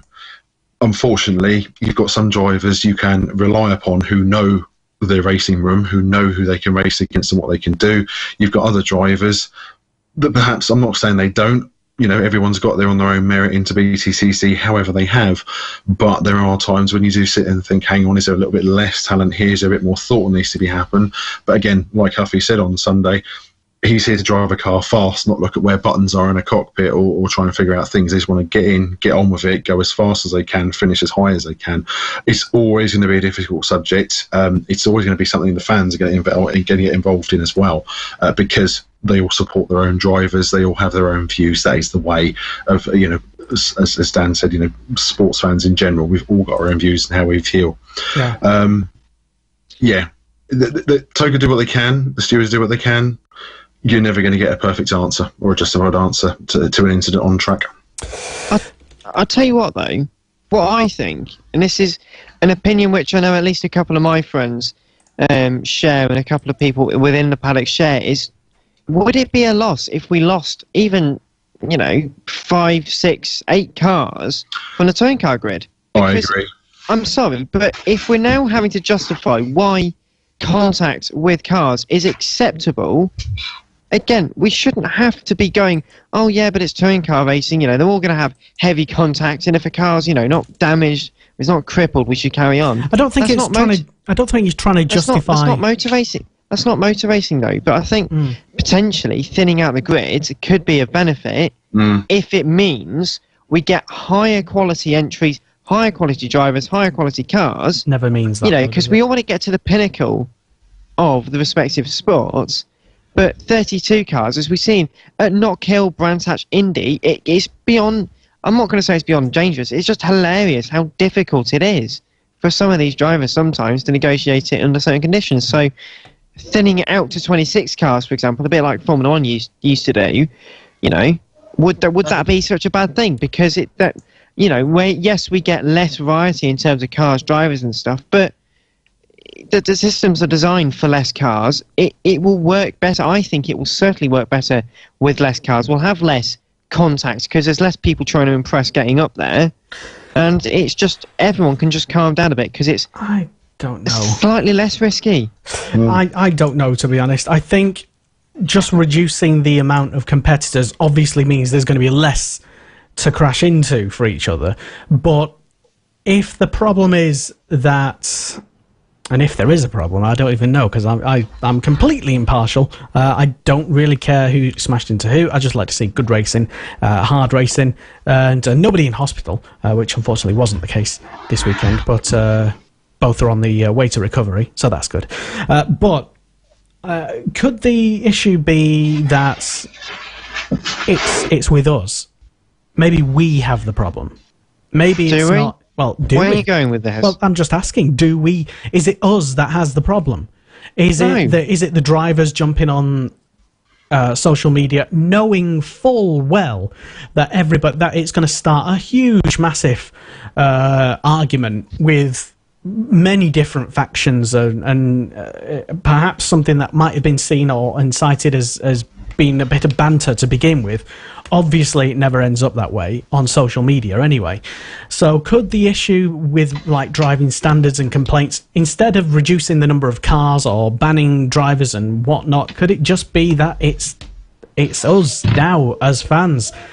We're in that hyper-partisan moment where every little tiny thing gets scrutinised. And that the problem is kind of with us, because racing has always been racing, contact has always happened, will always happen, and there's kind of no change, really. It's unfortunate that there's kind of been a lot of hospitalisations this season, but that's not to say that it's going to continue or that it's a very dangerous trend. It might just be an unfortunate set of incidents, which, yes, you need to keep an eye on to make them not get out of control, but it doesn't mean that touring cars is recklessly dangerous or that so-and-so needs banning every race, does it? Well, no, but, first of all, we talk about hospitalisations, it's something that I don't tend to hit. You don't tend to consider very often. Obviously, the cars are built as safe as they can be, and hopefully we can learn from these accidents. I mean, Rob Collard's car, for example, fundamentally did what it was designed to do. You can't do a lot in terms of stopping the body move around as quickly as it did. Obviously, Will Burns' fractured ribs would have come from the fact this car stopped suddenly, not because of the fact that the car broke in ways it shouldn't have. So, and remember Rob Collard I think it was last year when he got 2014. He had a massive barrel roll. Was it 2014? Yes, it was 2014. I was trackside actually. Was it then? That far ago? God, I'm old. Yes, it was 2014 when he had that contact with Alex Martin, which then rolled him at pretty much the same point in the circuit. And, luckily we are seeing these drivers are only being hurt as opposed to more serious injuries, and hopefully they do make a full recovery. But, again, we have to consider, obviously, the Dana cars is going to be as safe as they can, and safety will always progress. We'll see probably maybe for the next cycle of NGTC regulations or whichever, as I imagine we're seeing TCR and stuff now as well. We're getting bigger and better side protection. Obviously, the subframes, which are mandatory, of course, you can't do a lot to them to make them stronger because they're a standard component. But obviously, they can be looked at to see how they can be better in a crash situation. But, as you say, sports fans are always going to be sports fans. I don't quite understand why now, part of the time, these fans are taking it out of context, because Sports fans will always do that. We've always seen that. We always will see that. No matter what sport, no matter when, it's always going to be a constant. It's always going to happen. It's just different ways in which it happens. You know, just because, for example, you know, me and Lester might have some banter on Twitter, and someone might interpret that as all big tiff between the pair of them. You know, it's just you're just having a bit of fun. You know, the moment we have to start.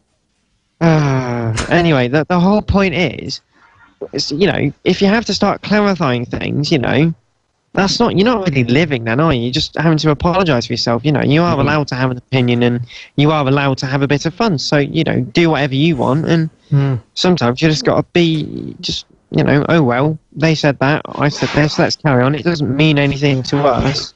If the people involved know about it, you know, it's a bit like the touring car days of old, in the super touring car days, for example, with the 92 crash, when they say a lot of the stuff that was written about it sometimes was, you know, they always hype these things up to get a bigger reaction. That's genuinely how the media, cough, us, mostly you, Lester, but still.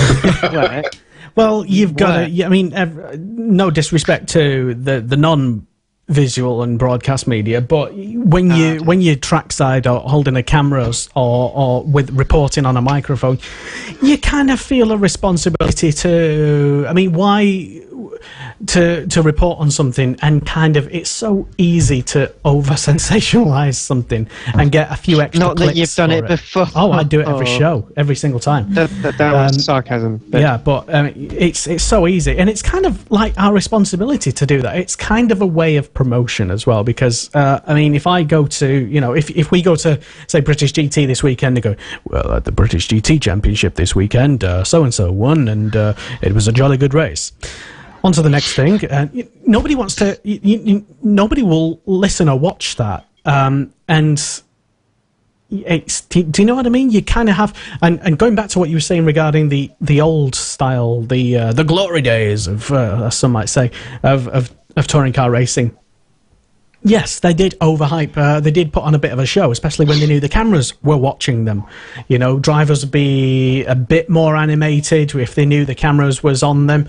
There'd be a couple of fake fights, which I know broke out a couple of times, just because, you know, they'd give it maybe like an extra 10% of like, oh, that's terrible, because that's kind of what we all kind of secretly want to see. We want to see people at each other's throats, metaphorically, sometimes actually. However, one of the greatest scenes I've seen all year, though, going away from the controversy, was Jason Plato. Unfortunately, you know, trackside, having been shoved out, yes, that one. Trackside, having been bounced out of the race, unfortunately. Yeah, he should be banned as well. Calm down. On his way to getting back to the pits, stopping for a pint of beer. And that was, I'll try and find that picture of it, but you've probably already seen it. And it was probably one of the greatest British motorsport moments that I can think of in many, many years. So, yes, I would say well done for that impromptu. I don't know if it was planned. He seemed to have friends there or something who handed him a beer. But yeah, it was just a nice thing that I saw and made me laugh for a few seconds. Well, where it is, it's situated just by, ironically, the media centre near the BRDC grandstand in the BRDC area. So they probably knew he was coming on his way, and they thought, oh, better get Jace a beer. But, I mean, if you're out halfway through the third race of the touring car race, I mean, you want to sit back and watch it whilst having a drink, or, you know, just say, oh, damn, I'm out of the race and might as well get started now. Oh, words. But, well. Yeah. It was classic, you know. So, yeah, before we... there is actually other things that we want to mention about what happened at the weekend. So, if anyone's got any final thoughts about the touring cars... then speak now or forever be quiet. Comment below. Oh, wouldn't it be nice to see Rob Huff back in 2018? Yes. After that performance. Exactly. My God, didn't he shake a few people's feathers with that with his racing this weekend? Exactly. Phil Kinch, yeah, Rob Huff did make a fantastic return back to touring cars. He was almost like he kind of...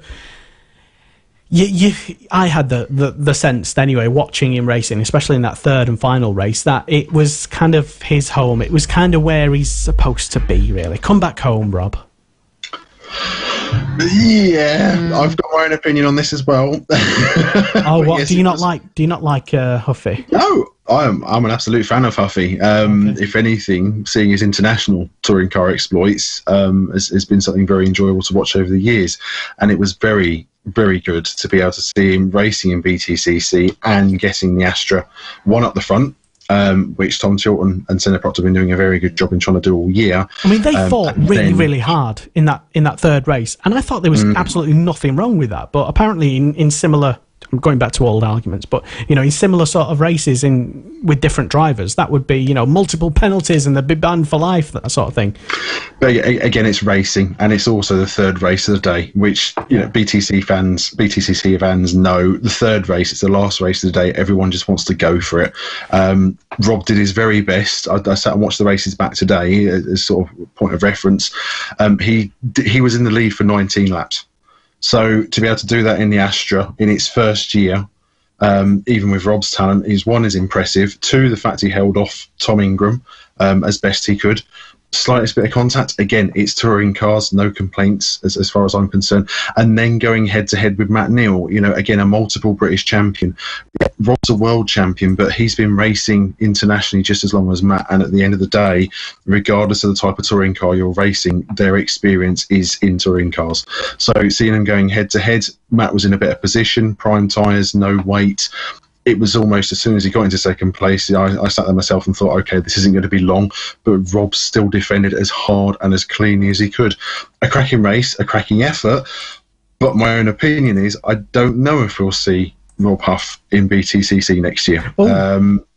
Again, I can go into that later in more detail. Yeah, I think I know why. I have my own personal theories. Rob's been brilliant being in international touring cars, the same as Andy Prio has been as well. And seeing the Brits internationally doing well spurs on others to want to have a go. Dan Lloyd, as we know, he left MG earlier this year. He's gone on to do TCR with Bamboo. So you could see Huffy back. I don't know. I'm not his agent. I'm not in a situation to comment properly. You might see him back as a full season next year. You might not. But it was good to see someone of that calibre step in, take the car by the horns and go, I can do this with this car. And it would be, as you say, a massive coup for the BTCC to get a driver of Rob's calibre permanently back into the BTCC. I mean, is it twice? I believe twice. World Touring Car Champion. Only once. Well, only once, only the one. Yeah. Just the one. Okay. But see, the Chevrolet years is sort of all blend in for me once, I'm afraid. Yes, so, he is a fantastic driver, and I think it really shows how well he adapted to the car and the sort of the NGTC cars, because we saw for British Series Giovanardi, we saw Alain Manu, all struggling to adapt to the NGTC now, the full season. Rob, had 3 sessions on Saturday and 3 races. He had about an hour and a bit's worth of running before he got into racing conditions with the car. They openly admitted on the morning that the Astra's not the greatest thing in the wet, but it's really shown how well he, someone of his experience, a bit like the reason why Tom Chilton is another great catch for the team, to really go, well, look, we need to do this on the car, we need to do that on the car. This is why it should be reacting, maybe you're not quite sure.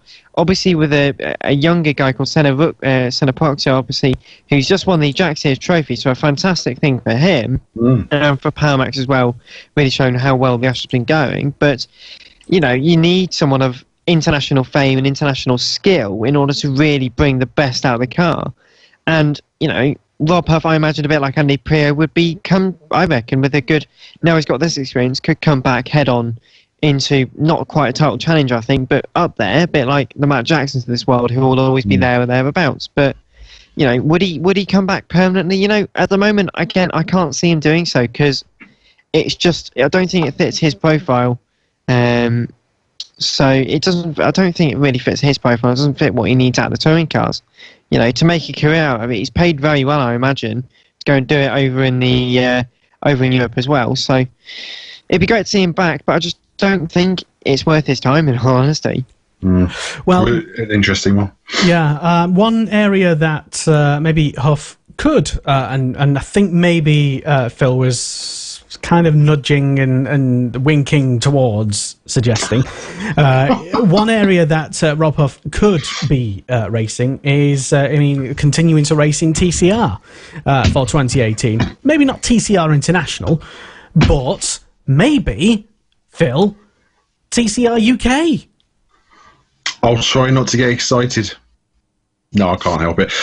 Yeah, you're allowed. Yeah, I'm allowed. Okay, no, not as bad as much as I want to. Yeah, we had a calendar announcement last week. Yeah. For TCR UK for its first series. It was released. A big jigsaw puzzle, to be honest, that's allowing now a lot of teams and drivers to seriously look at TCR UK as an option for 2018. 2 points to this, which are really good. One, the calendar does not conflict with the BTCC in any way. That's funny, it's amazing how they've managed to make that work. It's worked really well, and it's been done on purpose. Which there's a second point which I'll get into, which is again has been massively controversial. The reason for this being is so that, if you want to have a go at TCR UK, if you're one of the the big teams in BTCC that are interested, and it's been documented already in the media, there's a lot of interest from BTCC teams. The option is there. I wouldn't be surprised if you see dual campaigns, but the way that dates have been aligned, the circuits that are being used, it's a really interesting calendar for a first year. It's really good news for everyone. There are teams that have put out mentions that are wanting to have a go. I'm planning to do this, I'm planning to do that. I think we've had 2 or 3 teams mention what they want to be able to do next year.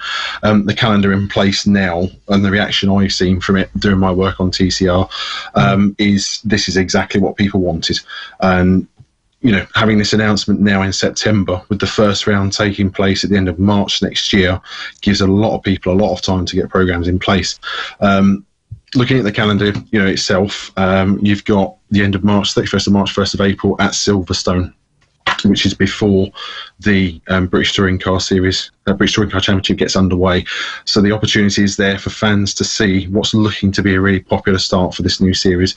After that, you've got 12th and 13th of May at Knockhill. So it's a really interesting move that, instead of going to Knockhill in the summer or after the summer break, as BTCC does, we're doing it during, the build-up in spring. They've got a Brands Hatch Indy circuit between the 2nd and 3rd of June. So again, another tight, close circuit where we know Brands Hatch Indy always has a decent amount to offer for touring car racing. And then the surprise comes in 14th and 15th of July, so in the summer break for British touring cars. Normally TCR UK is racing at Castlecombe.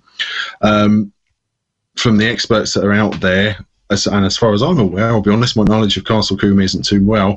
It's not been used before as a touring car circuit, so it's going to be a really interesting weekend of racing for TCR UK to have tin tops running there and seeing how that works out. The next interesting part about the calendar is the Autumn Park meeting. It's the 4th of August, and it is just one day. The pure and simple reason being is that, okay, you've got noise restrictions in place, so the idea being you have your practice, your qualifying, and your races, however the format runs, taking place all on the same day at Autumn Park, which we know is a good circuit for touring car racing as well. You go to the start of September, the 8th to the 9th of September, they're racing at Croft. Again, always popular for touring car racing because of the layout, because of the high-speed sections, the slow-speed sections. It's a technical challenge for the touring car teams. And then to follow that up, after the British Touring Car finale has taken place, you've got Donington Park on the short circuit between the 13th and 14th of October. There's 2 reasons it's been designed this way, quite simply. One, so it doesn't clash with British touring cars. That way, if you want to have a go, the BTCC teams that are interested want to run a dual program, they've got the option there. It is there to do. The second thing is, and this is the controversial point, and this is where I'll put my neck out as well, the series TCR UK is not a rival to BTCC. It's not a danger to BTCC. And from the minute it was mentioned, there was almost mass panic in some cases going, oh my word, what is this? It's not a rival in any way. Why is it not? Specifically, tell us the reasons why it's not a threat. Okay. So the reasons being is, one, it's not designed to take on the championship in any way. BTCC is 60 years old next year. It's got a massive, massive heritage in the UK. TCR UK is just another step. It's a different path in touring car terms for drivers to look at to see if they can't reach, if they don't have the budget for BTCC. It's another option that's out there, along with the single make of Clio Cup, Mini Challenge, VW Cup, that sort of thing. It's also a different step in the fact of if you're racing a Seat Leon, Honda Civic, VW Golf, you've got the option to go and race those cars in Europe because you've got almost 20 other championships around the world that run to exactly the same regulations with slightly different race formats, if that. So you've got the option to be able to go, do you know what, I fancy racing in Germany this weekend. You can rent the car out to a driver locally to have a go, or take it yourself and have a go with an equal chance of taking on people locally. So it's not going to, there's a lot of talk, there's going to be a lot of entries, there's a lot of talk, it's going to be very popular. That may well be the case, but it's not going to rival the BTCC. I'm a fan of touring cars, I'm a fan of both. I'm probably the one person that's weird in this world in that manner. Oh, you're it's allowed? Not going to affect it is allowed? I'm allowed, yeah, I'm one of the few. BTCC is going to carry on as the pinnacle of British motorsport. That's not going to change, but TCR UK is just another option out there for those that can't step up. And maybe, as we were talking earlier, with BTCC as the pinnacle, as high quality, as being the best, it's another option for those that maybe don't get on as well. Okay, that's one point of view. Thank you very much, Phil Kinch, for that. However, I think a lot of other people have a lot of other views on this. I'm probably getting shot down on social media as we speak. I am having a quick look. You are more than welcome, by the way, if you tuned in live to have your say and get involved and tell Phil why he's wrong, why it will be. Oh. I mean, I think he kind of said it himself. To be honest, all the reasons why it won't be successful are probably the reasons why it will be successful. Providing that, and it's a big if, and I know there's discussions happening at the moment with media companies and TV providers. The thing that will literally make or break it is to have live coverage of it, either on TV, on whatever Freeview, even online, just like the British GT Championship. As long as there is live coverage of it, it will be successful. If there's not live coverage, it will just be another, like the BRSCC said, not in as many words, but it will be kind of just another BRSCC Club Championship. And that is not what TCR is. It is it is literally aimed at being on a par with, I mean, that's what the FIA want it to be. The FIA want a streamline. They want a direction towards TCR International. They want a nice clean route towards the top. That's not entirely accurate in that one. Apart from Alan Gow, who for many years was the is he still involved with the FIA touring car thing, or is he stepped down from that? So the FIA Touring Car Commission, the idea is that World Touring Cars is internationally the pinnacle of touring car racing. So if you're going to work your way up to that, for now, if you're going to work your way up to that, then the idea being is that TCR cars, or to give their official designation, FIA TCN2 cars, should be used in domestic series. Now, Marcello Lotti stole a march with his WSC organisation by selling the idea of TCR to other countries and selling it internationally. So he's sort of done the job. You could race in a TCR car and then make the step up to World Touring Cars if you wanted to. They use a type of TCR car almost, with some differences in the European Touring Car Cup. So it's not necessarily an FIA involved thing. TCR is through WSC and Marcello Lotti, but the idea is if you want to get to World Touring Cars, they would like a progressive ladder, and the TCR concept is something that's out there that's helping the situation. With the coverage side of things, coming back to your point with TCR UK, TCR Racing in general live streams its racing. It's done by all of both the international series and all of the domestic series, the Asia series as well. And it's seen as one of the reasons as to why the popularity is out there with the fans, because you're able just to go onto YouTube. There's no embargoes or anything with countries, as far as I'm aware, to be able to go and watch the racing live, see what's happening, and be able to interact with the series as well. I suspect it's going to be something similar with TCR UK, where you'll have live streaming on YouTube, and then there will be a TV deal in place that's either delayed as live coverage or, you know, a recorded program later on. As long as there's TV coverage, it's not going to do it any harm. But live streaming races for TCR seems to be the way forward. Yeah, certainly, and I can confirm that. I think you are able to watch. I think I've tried to. I have successfully watched, I think, all of the available European TCR rounds and TCR Asia, and that is the way forward. And also the fact as well that you touched on, that if teams have these cars, it is easy for them to dart across and have a race in Europe.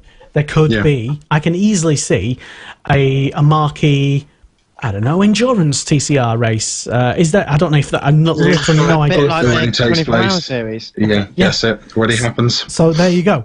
Right. So again, another reason why it will be successful, because if a team who, I mean, why spend so much money developing a British touring car, and you can't take it many other places, let's be honest, and race it?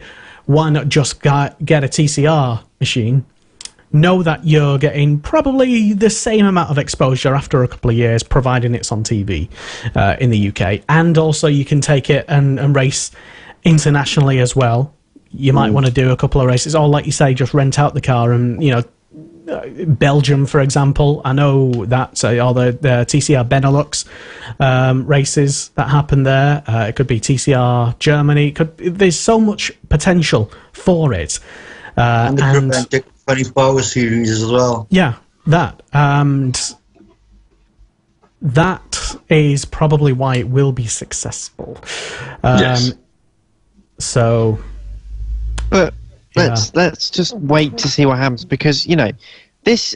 I've been watching, obviously, since the start of the press coverage and the start of everything with the championship. It does look good. I'm really looking forward to having a TCR series in the UK. I think it's a fantastic time for them to be coming into the UK. The only thing that concerns me is some of the things that I've seen about it and the way it's been marketed is a little bit presumptive that people will flock to it.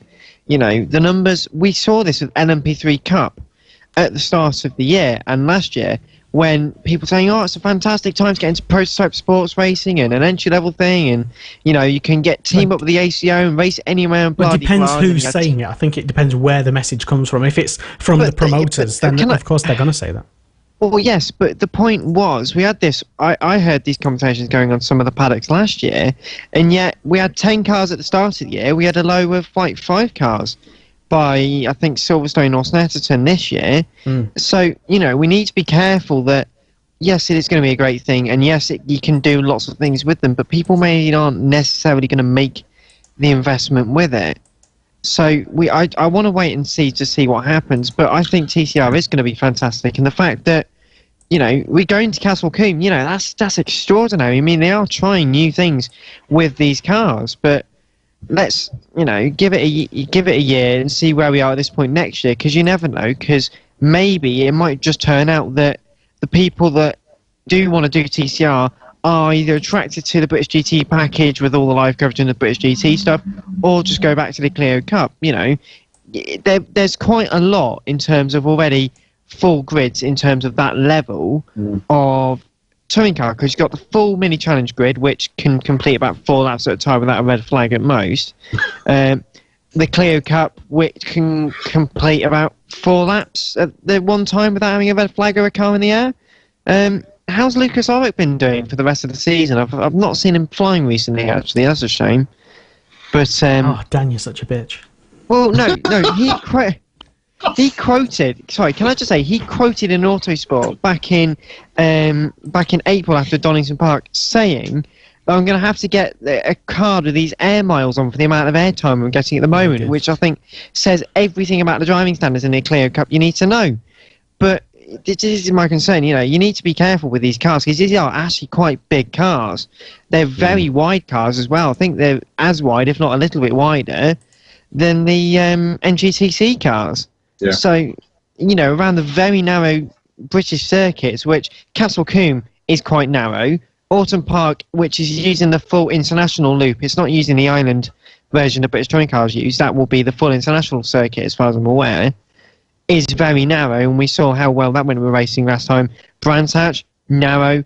So you've just got to be careful again, because if you get too many cars, and at one point they were seriously saying, look, we might have to do heat races because of the amount of cars we were expecting. I doubt that would. I mean, apart from Silverstone, every track in the UK is narrow because they're old tracks. They're not even designed to be tracks, were they? So maybe Donington and Silverstone, maybe the only exceptions.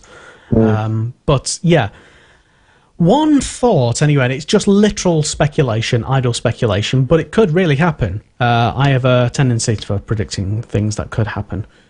Maybe not on this, I don't think. But I don't think yet, Phil, we've had an official announcement as to the package of racing that's going to be happening. No, not yet. One idea that maybe could happen, or no, maybe because I've already brought out the calendar and it won't. Have British GT already brought their Yes, calendar? they were initially looking into it, but they decided against it. Which we mentioned this at Brands Hatch. Did we? Yes, we did. Oh, yeah, we definitely did. I haven't forgotten. Well, I definitely did, and you just sort of nodded and agreed. But see, this is what I think, as I thought at the time, would be a fantastic package. You know, British GT with a mini challenge. You know, TCR. It would be a super package. It would be a bit like the old LG Super Race meetings or the Super Race weekends they used to be called. When they had the FAI GTs alongside the or European touring cars as they were at the time. That'd be fantastic. It seems to be the case that whilst that was the general thought, and a lot of people thought it would be, you know, with British GTs, the thinking seems to be, again, we've not had anything official confirmed, and I think that will also help a lot of planning, is that it's going to be its own package, so it's going to be the headline of a package with other support series with it. But again, there's nothing yet to be confirmed, and that's going to be a big thing, again, for planning with drivers as and it's teams. BRSCC, I'm guessing there's going to be 7,000 Caterhams on the bill, and a couple of Formula 4s. Possibly. I don't know. I can't comment for certain. But no, the idea I think is they're leaning towards is that TCR UK will headline its own bill. It gives it the track time they want to have. Like Dan said, you know, they've. The tracks they're going to are narrow, so they need to be in mind. My concern, I must admit, you know, I'm one of the people that go, oh yeah, TCR UK, this is brilliant. My concern is they're not limiting entries, and coming back to the point we were discussing about British touring cars earlier, it might not be a bad thing to limit it. You know, for the first season, touring cars. I think it might be. Well, possibly. You know, it depends. And again, you know, I'm in full agreement with Dan. Come race weekend at Silverstone, let's see how many are there on the grid, let's see how many are racing. But we've seen, as a point of reference, there is expansion there. TCR Germany this year had 44 entries, and it got to a stage of, hang on, okay, there's about 30 odd entries now still racing because people have either pulled out, there's been damage to cars, sponsor issues, etc. I think a limit on entries, because of how the UK tracks are, isn't a bad thing. If it gets to a stage they need to limit entries, fair enough. Again, like I say, first race weekend at Silverstone, we'll see who's on the grid, who's racing, what a number of cars are. But it's something I think needs to be considered, which at the moment they're saying there's no limit to things, which is a concern. Dan? There's no official limit, but obviously the MSA impose the amount of cars that can be on track at any one point. So obviously there's no fixed series limit. It's only limited by whatever we can put on the circuit. So Autumn Park, I believe, on the full circuit, it's only 34 of these, whatever they describe as special cars over 2,000cc, which is over 2 litres. Yeah. So it does vary from circuit to circuit. Knock Hill's going to be an interesting one, that's for sure. But, you know, maybe it will be a bit like the good old days in Clio Cup or even in a couple of other championships where they literally, as we said earlier, have to have heat races as they were dabbling with. I think that would be a disaster. I mean, yeah, but we'll see. It'd be interesting, actually. I mean, as a live package, that's quite difficult to do, I suppose. But yeah, I mean, we are a little short on time, and it feels like we've got so much to talk about. Indeed, we have. But I won't keep you too long. But I think, from my point of view, and disagree with me if you want, but I think. Disagree. The BRSCC have purposefully, TCR UK, and I understand why they've done this, because they don't know what the product is going to be like after launching it. They have a certain, a certain budget. They don't want to be seen to be a touring car rival, because if the product isn't better than touring cars, it's obviously going to get compared to touring cars, and if it isn't up to that extremely high standard, then we're going to write it off straight away. So I understand that they're keen to not want that comparison or make it out to be, but I think everyone is going to do that anyway, and maybe they're right to make that, to kind of quell our excitement a little bit about it, but it will undoubtedly be a comparison and rival to the to Barks, Toka and BTCC package. And if it does take off, the fact, that they've not limited entries, for example, it signals to me that they want a bigger grid. And yeah, they're not, they obviously they want it to be successful, and I think it will naturally be successful, providing, like I said, it all hinges on whether it's live on, not necessarily TV, but live online. If it's streamed live, if it's live somewhere consistently, not changing channels every other thing, like in British GT, what gets inflicted on them, unfortunately, because they get occasionally lost in the TV channel guide. But if it's if it has a normal place, every single, like a website, if we can find a stream, we'll relay it on motorsport.radio, and people will know exactly where to go, when, what time, and compare, because there will be the same teams, like you probably said. There'll be like touring car junior teams or separate teams. So if we have the same teams in TCR, we're of course going to compare them, and it's going to be like a touring car B championship, at least for the first season, I think, in future. Touring cars, BTCC anyway, has been at such a massively high level for so long. Obviously, every championship goes in dips and enjoys successes and less so. And we've seen that in touring cars in the past, and maybe it's kind of due for a bit of a challenge now. I'll give the final thought to TCR, to Ryan Forward, if he has any final thoughts. Well, I'm looking forward to the TCR series. Obviously, like the other said, I think it's probably best to wait to see what happens next year in terms of the amount of entries. But I'm particularly excited for the Castle Coombe round. But talking about packages and fitting round the TCR, making TCR a package, they obviously got to be aware of a few things like the narrowness of the circuit, the noise limit at Castle Coombe and stuff like that. So we just have to wait and see. I'm excited about it. I love touring car racing, and I've watched TCR International, TCR Germany, TCR Asia, and they've all produced some reasonably good racing. So yeah, I'm looking forward to seeing TCR come to the UK. Yeah, I think we're all we're all kind of excited and anticipate to see what it will be like. And if you have any thoughts on it, if you're tuned in live to us, thank you very much, because we've kind of gone overboard a little bit with our timing, but that's kind of what happens. You're more than welcome to get in touch and give us your views. We would like them.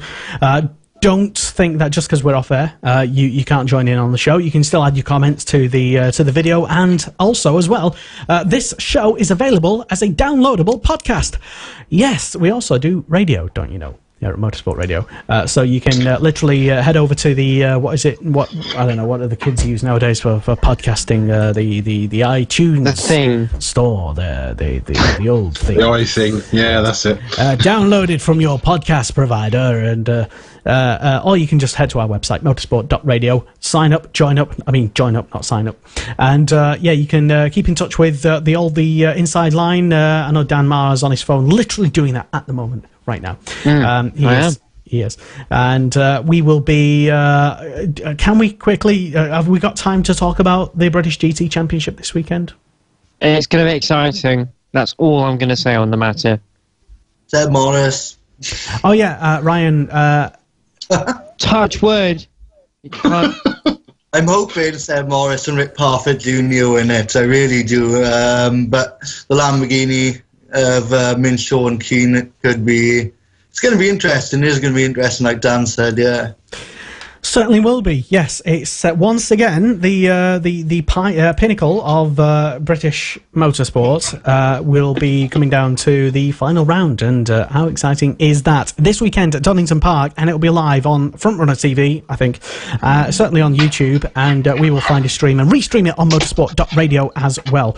And there really isn't much else to say other than best of luck, everyone. Well done already to Enam Ahmed, who's won the British F3 Championship. We don't have time to play his interview, but I'll stick it online later in the week. Yada yada. It's a great interview. It is a good interview. You get to see me kind of out of breath and knackered and sat on the floor. Sat on the floor looking a bit fat. I shouldn't have done that in hindsight. But, my knees were knackered after that. We did a sit-down interview because I'd literally grabbed him as he'd come off the podium after having won his first ever big championship, really, British F3, and he's such a great lad. He's only 17 years old, and he's going to be in European F3 probably, or whatever it's going to be called, GP3 next year. We think that's where he's heading. James Pull as well, big shout out to him because he's been busy racing in other things as well. As has Ben Hingley as well, who is another Welsh resident, Ryan, who was racing recently in the European Formula Cup Open Series. Formula Veno Northern European Cup. Yeah, that's what him and James Paul were both in that. Oh, were they both in that? No, it was Euro Formula Open. That as well. I think they were both in that as well, actually. Yeah, I think you're just making things up now, Dan.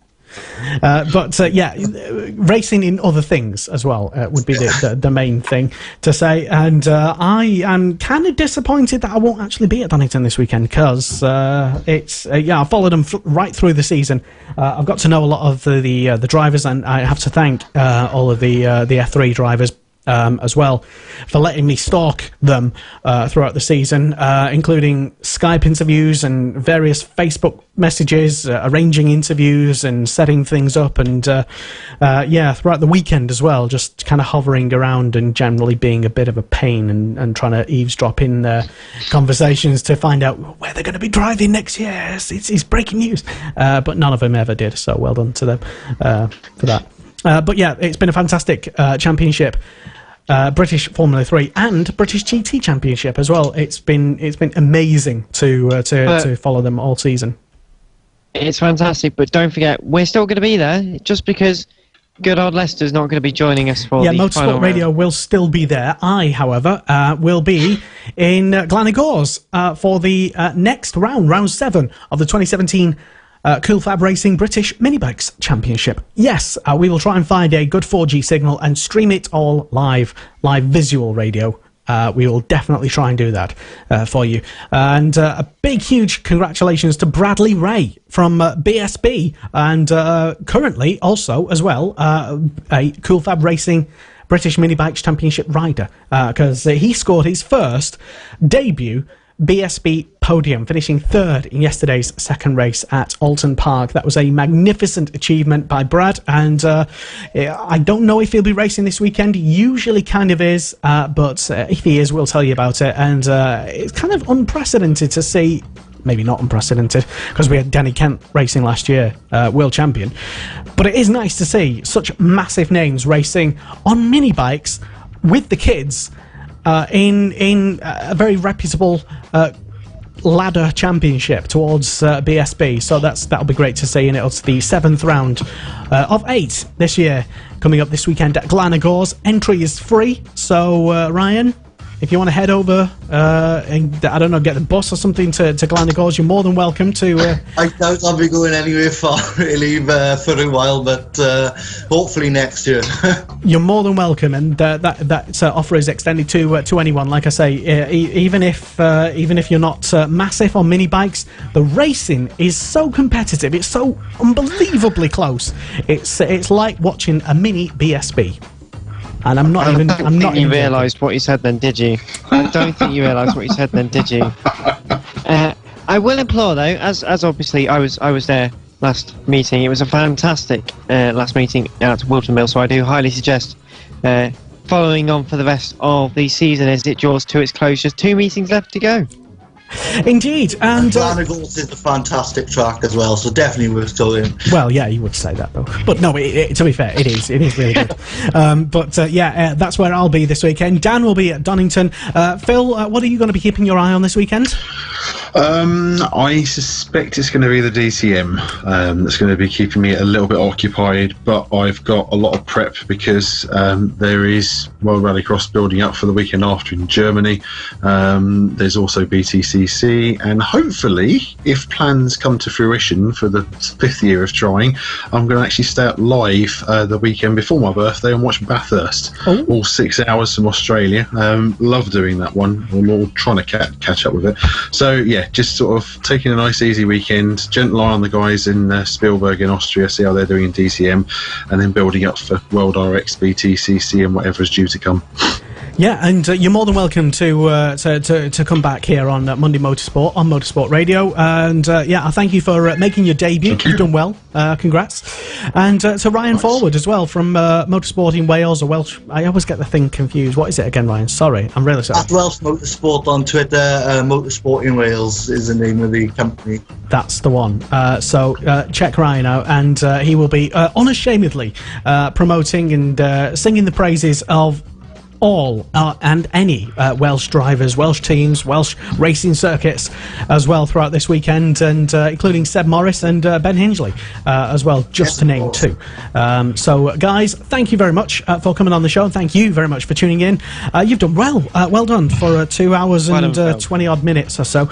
Don't forget, this show is also available as a downloadable podcast. Head to motorsport.radio or tune in to your iTunes podcasty thing, wherever you get your podcast from. Just search Motorsport Radio and we'll be on there, and we'll be back again doing this show in about 2 weeks, but we'll have a special British GT roundup of the season next week sometime, and we'll be back with the Superbike show later this week with Kiko Alexander Giles, and that's it. Bye bye. This is Monday Motorsport with Lester Forbes on Motorsport Radio.